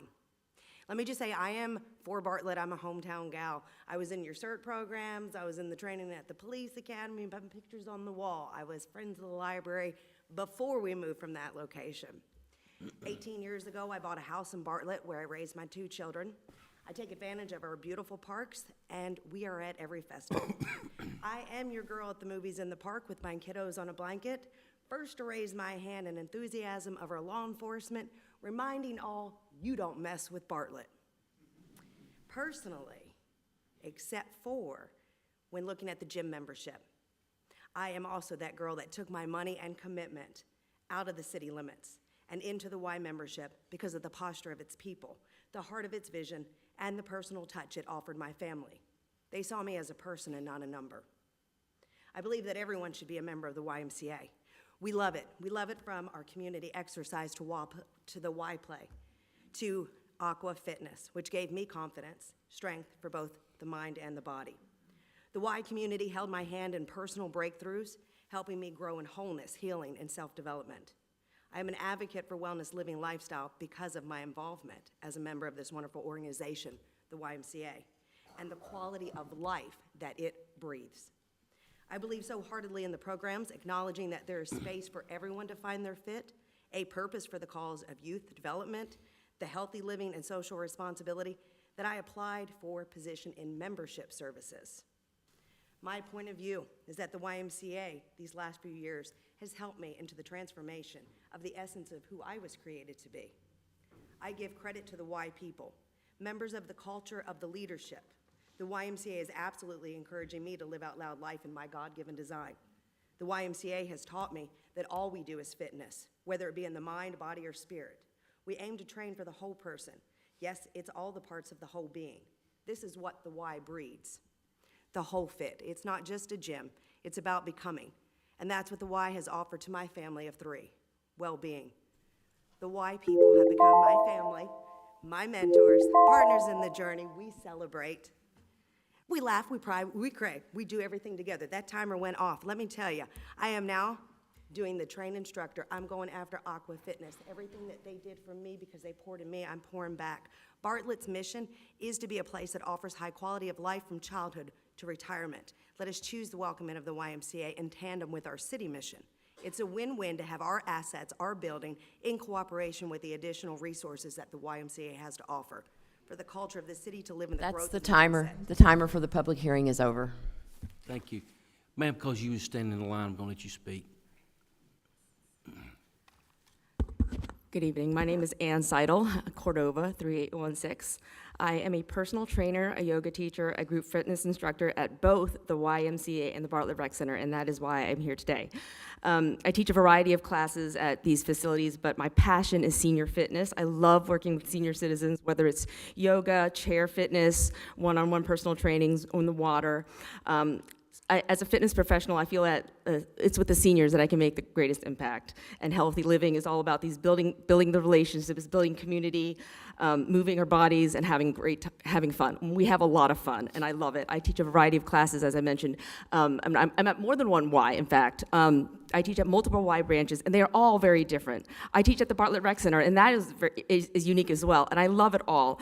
And so what I'm trying to say is already been said before, that each Y has its unique culture, each Y branch has its unique culture, and that is not something that I believe would change. That's, in my experience, they're all very different. They're all wonderful. I love my job. I love what I do, and I'm so excited to be a part of this. Thank you for your time. Thank you, ma'am.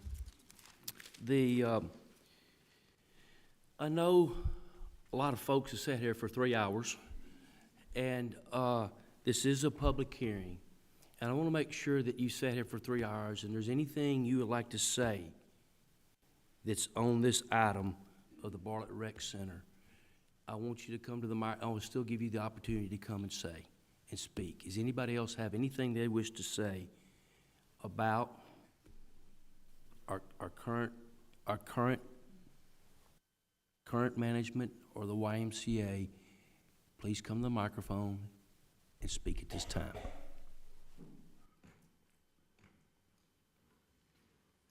Good evening again. Mike Sisson, 3880. Good grief, I can't even remember my address. 3882 Haynes Road. I became a Bartlett Rec member this year because I decided there was entirely too much of me and I needed there to be less of me. I use the gym, both the weight room and the cardio rooms 3 to 5 times a week. I think it's fantastic. I was skeptical of the idea of handing yet another city service over to a third party. I think that city stuff more or less should stay within the city, but I think that the transition to the Y would be a great thing for for Bartlett and for the members at the rec. The only thing that I have any hesitancy on is the length of the lease. If that can be renegotiated 10 years with 5-year renewals or something like that, I think that would be in the best fiscal interest of the city, because who knows, maybe this doesn't work out as wonderful as everybody thinks it is, and it would be a shame to get tied into something that's broken at that point. Other than that, I think the rec is great. I think the plans that the Y have is great, and I'd love to get new weight machines. Thank you, sir. Anybody else? Seeing no one else coming forward, y'all have sat here for 3 hours, and I think we'll take a 10-minute recess before we move to unfinished business. So avail yourself to the restrooms and the water fountain.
Please make your way to your seat, please.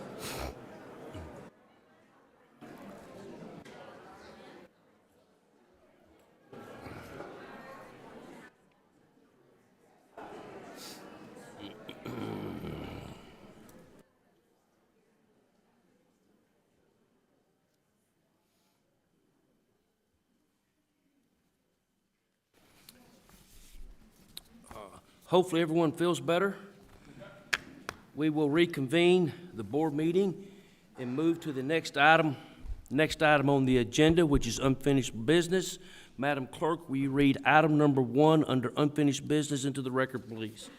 Third reading of ordinance 23-08, an ordinance to amend the City of Bartlett zoning ordinance by amending Article 1, Section 2 definitions to add smoke shop and tobacco store, and to amend Article 5, Chart 1 uses permitted to add smoke shops and tobacco stores in certain zoning districts with a special use permit. Move we approve. Second. Properly motioned and second. Any discussion? Madam Clerk, will you please put the roll on the board?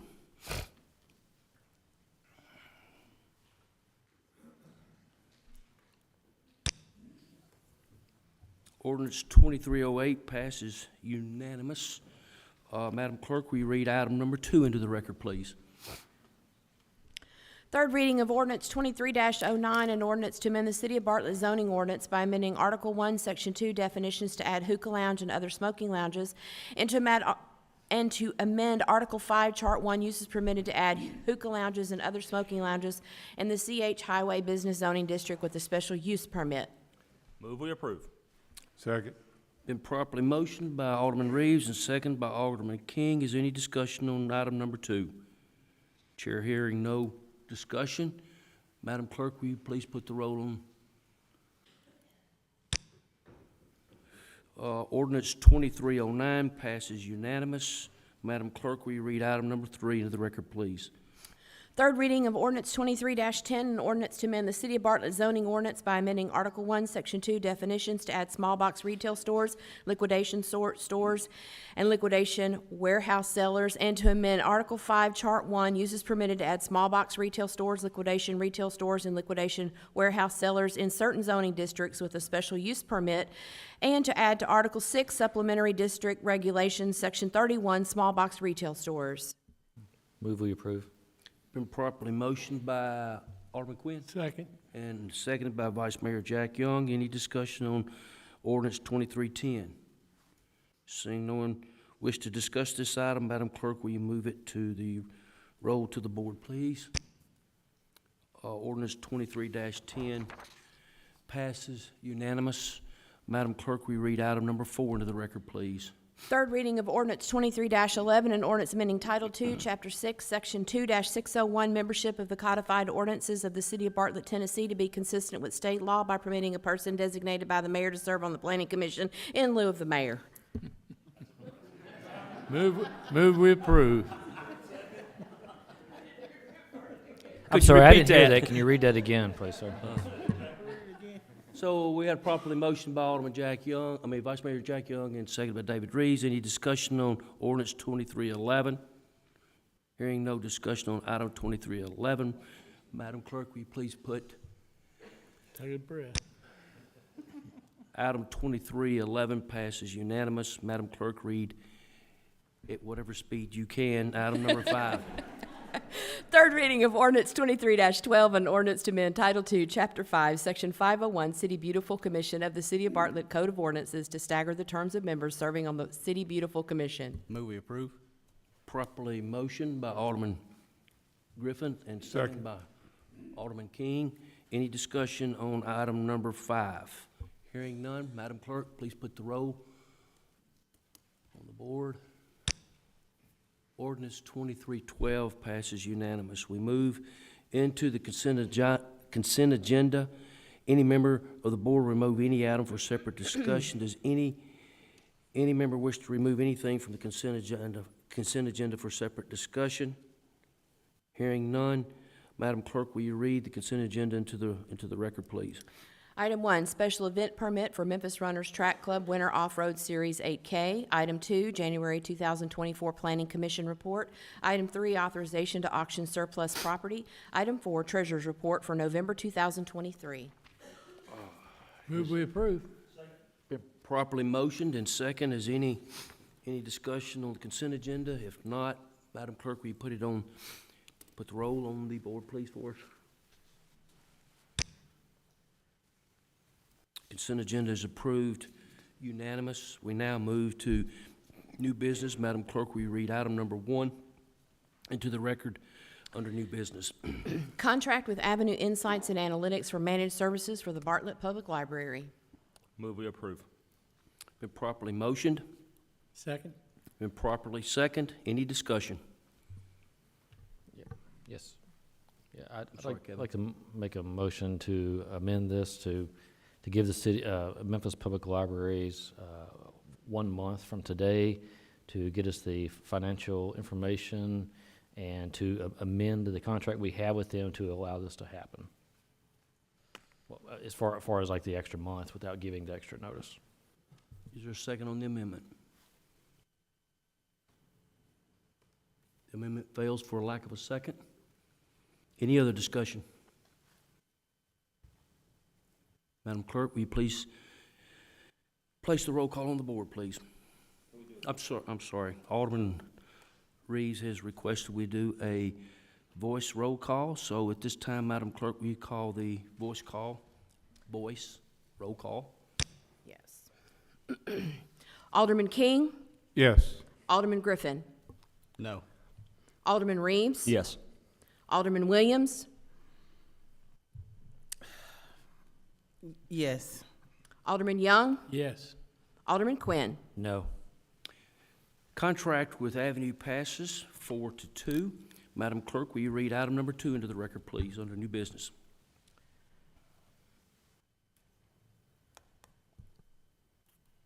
Contract with the YMCA for managed services for the Bartlett Recreation Center. Properly motioned, Second. properly second. Any discussion? Vice Mayor Young, you're recognized. I would just like to make one point. There was some discussion during the public hearing about control, and nowhere did we go into the three-legged stool concept of that. It's my understanding, correct me if I'm wrong, Mr. Mayor, that there'll be 2 representatives from the Y, Mr. Wright from Parks and Rec on this, and then each alderman will appoint 1 individual to serve on the advisory committee, and between that group and the Board of Mayor and Aldermen, there will be an opportunity to correct anything, look at price increases, deal with issues that come up like that. And I don't think that was discussed. I want to make sure everyone was aware of that. Thank you, Alderman Young. Alderman King. I'd like to address one thing about not allowing other members in. So they have to scan a card. If it doesn't scan, then they're not able. And I mean, you don't have a problem with people just not obeying that rule. If they do, you would call the police or control. You don't have a problem with that control. Okay. Thank you. Anybody else? Alderman Quinn. Yeah, I'd just like to thank everybody for participating in this, this, I wouldn't say exercise, but I guess that's not to be a pun. But it's been very useful information, something we've been, looking at, I think, for several years, just watching the money. And just, I'll let you know, I actually served on the Y board downtown. It was the Abe Schraff place that was open at one time. I was a member of the Y. I've been a member of the Rec Center for a long time. I really appreciate what the Y does in the community. I was able, I guess back in late spring or summer, they had an elected officials luncheon. Got a tour of the facilities to see the things they do is very important to me as a Shelby County citizen, is them helping children and families in there. I really do appreciate that. But I'll just say, I think that the Y has proven the viability of the rec center, and I appreciate them doing that. And it shows me, though, that we still could do something with it. We can't go back and recoup all the losses that we've had. And I don't want to get into the debate about woulda, coulda. you know, was it built right? Should we add an outdoor pool at a time? You know, a lot of things in the past, there's no point in working on that. But I believe, just like an exercise, the short-term pain for the long-term gain. And I hate to give away, no, not give away, that's the wrong word, I apologize. Let somebody else manage a fantastic asset like the rec center for 25 years. And so I just can't support it in that aspect. But I really appreciate everything that the Y does. And like I say, I have a history with the Y, and will continue to support the Y in any way I can. Thank you. Alderman Reeves. Just a quick question on the 25-year term, if I could get an answer on this. Could you come up? So I assume from a business return viewpoint, the 25 years is meant to, if you're going to invest X number of dollars, to make sure you have the capability to recoup that. Or is just 25 years your standard language? What's the 25-year term really about? It's really about, you know, the investment that the Y will be making into the facility or the property, and that facility and property actually will be, you know, we'll put an outdoor pool in, but that's actually Bartlett, the city of Bartlett's asset that we're investing into. So it's exactly what you said, meant to recoup the money that we have put into the facility and over that length of time. And there is, I mean, just to throw that out there, in the contract, there is a termination clause. If we don't do the things that we say that we're going to do, there still is an option to terminate. So there's definitely very specific performance language in it that if you do not perform, we have the capability to terminate. That's right. Okay, that's all I need. Thank you. Alderman Williams. Just a statement, you know, I've said this and spoken to many of the employees of the rec. My biggest thing is the human resource side of it. With the deficit that we have, you know, and just looking at it, even though it's a city-run, facility and funded facility, at some point, you got to make up for where you're losing money, and that in the highest part of it is payroll. So that, you know, looking from a business standpoint, what would you have to do? You probably would have to let people go. And I would love for it to stay the rec. You know, like I said, I learned how to swim at the rec. My daughter learned how to swim at the Y. But I had to look at all of your faces and say, you know, I want you guys to be able to stay employed, and, you know, you're all Bartlett residents like myself. So, you know, we haven't voted yet, but I just can't see us, the amount of money that we've lost already, and then trying to put money in or figure out ways to do it. I just don't think we have the time to do that without it affecting you all. So I just wanted to put that, you know, my vote is really about the employees and ensuring that you all have a place to work, to be honest. Anyone else wish to be recognized? So if no one else seeking to be recognized, Madam Clerk, will you do the voice? Starting with position 2, Alderman Griffin? Yes. Alderman Reeves? Alderman Williams? Yes. Alderman Young? Yes. Alderman Quinn? No. Alderman King? Yes. Contract passes 5-1. Madam Clerk, will you read item number 3 into the record, please?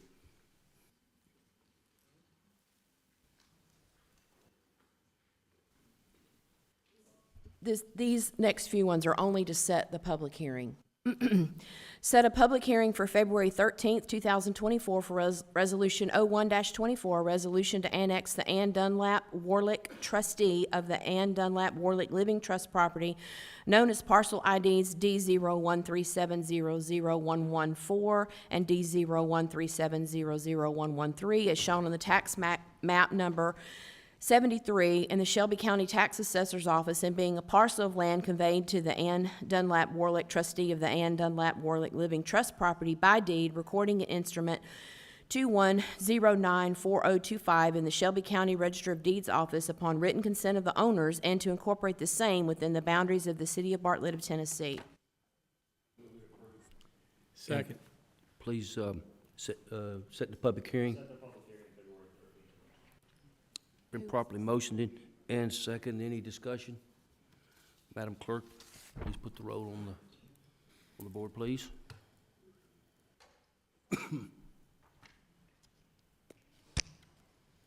Resolution passes unanimous. Madam Clerk, please read item number 4 in the record. Set a public hearing for February 13th, 2024 for Resolution 02-24, resolution calling for a public hearing on the proposed annexation of the Ann Dunlap Warlick, trustee of the Ann Dunlap Warlick Living Trust property known as parcel IDs D0137001114 and D0137001113, as shown on the tax map number 73 in the Shelby County Tax Assessor's Office, and being a parcel of land conveyed to the Ann Dunlap Warlick, trustee of the Ann Dunlap Warlick Living Trust property by deed, recorded in instrument 21094025 in the Shelby County Register of Deeds Office upon written consent of the owners and approving a plan of services. Thank you again. The purpose is to set the public hearing for February the 13th. Move we approve and set the public hearing for February 13th, 2024. Properly motioned. Properly second. Any discussion? Hearing no discussion, Madam Clerk, will you put item number 4 on the...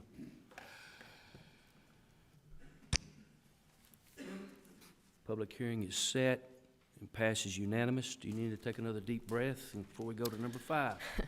Set a public hearing for February 13th, 2024 for Resolution 03-24, resolution to annex the Gordon Marshall property known as parcel ID D0147000014, as shown on the tax map number 73 in the Shelby County Tax Assessor's Office, and being a parcel of land conveyed to Gordon D. Marshall by deed, recording in instrument DE 51080 in the Shelby County Register of Deeds Office upon written consent of the owners, and to incorporate the same within the boundaries of the city of Bartlett, Tennessee.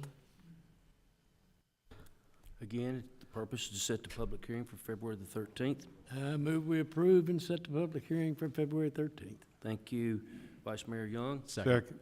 Been properly seconded by either Brad or Robert. They can flip a coin. Any discussion? Hearing no discussion, Madam Clerk, please put the roll of resolution on the board.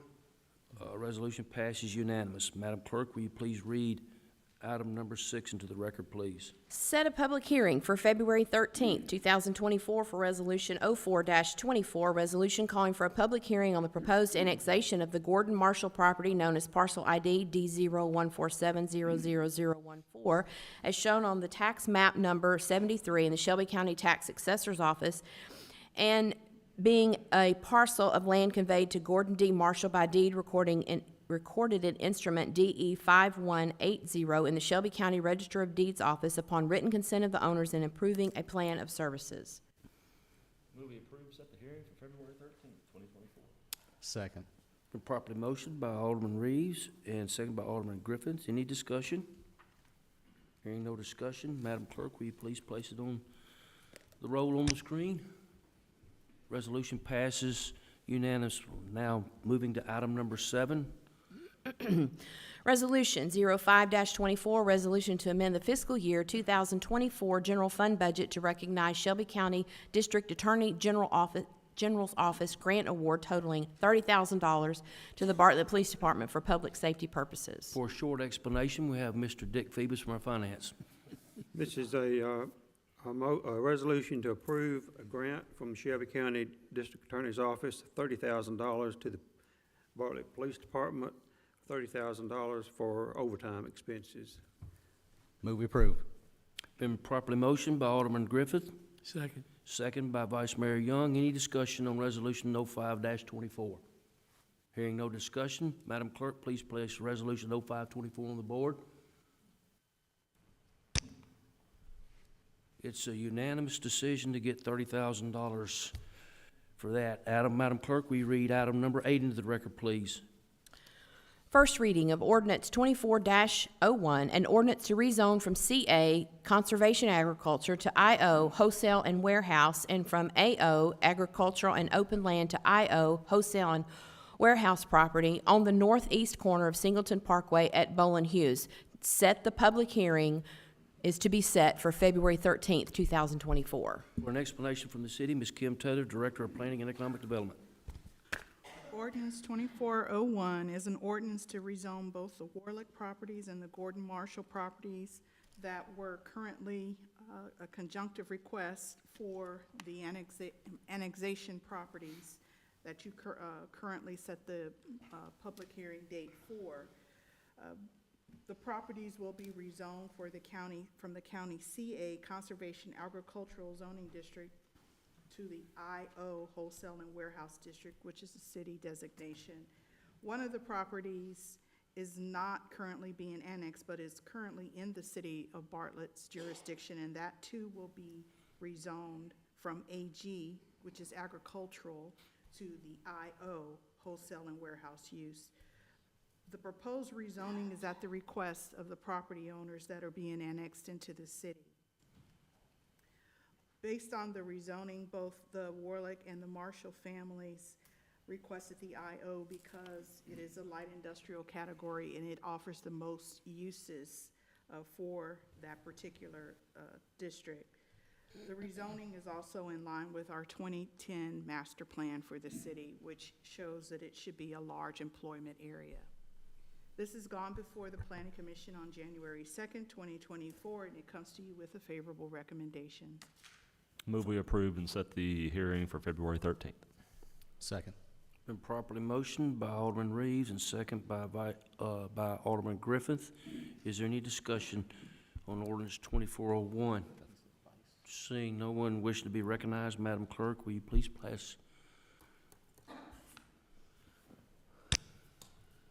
Motion, ordinance 24-01 passes unanimous. We now move to open discussion. Discussion is open to the board first. Does any board member wish to be recognized this time to speak on any subject? Is that a hand up or handout or, okay, nothing. All right. Nobody from the board wish to speak. We open the floor to directors. Any director, any audits have anything they wish to inform the citizens about? Seeing no director step forward. At this time, if there's any citizens completed open discussion form prior to the start of the meeting, they may come forward and state their name and address for the record. The citizen may have up to 3 minutes, at which time a buzzer will sound, they must sit down. The total time limit for open discussion is 20 minutes. Any citizen wish to come to the microphone and speak to the board? David, you coming, going, or just standing up?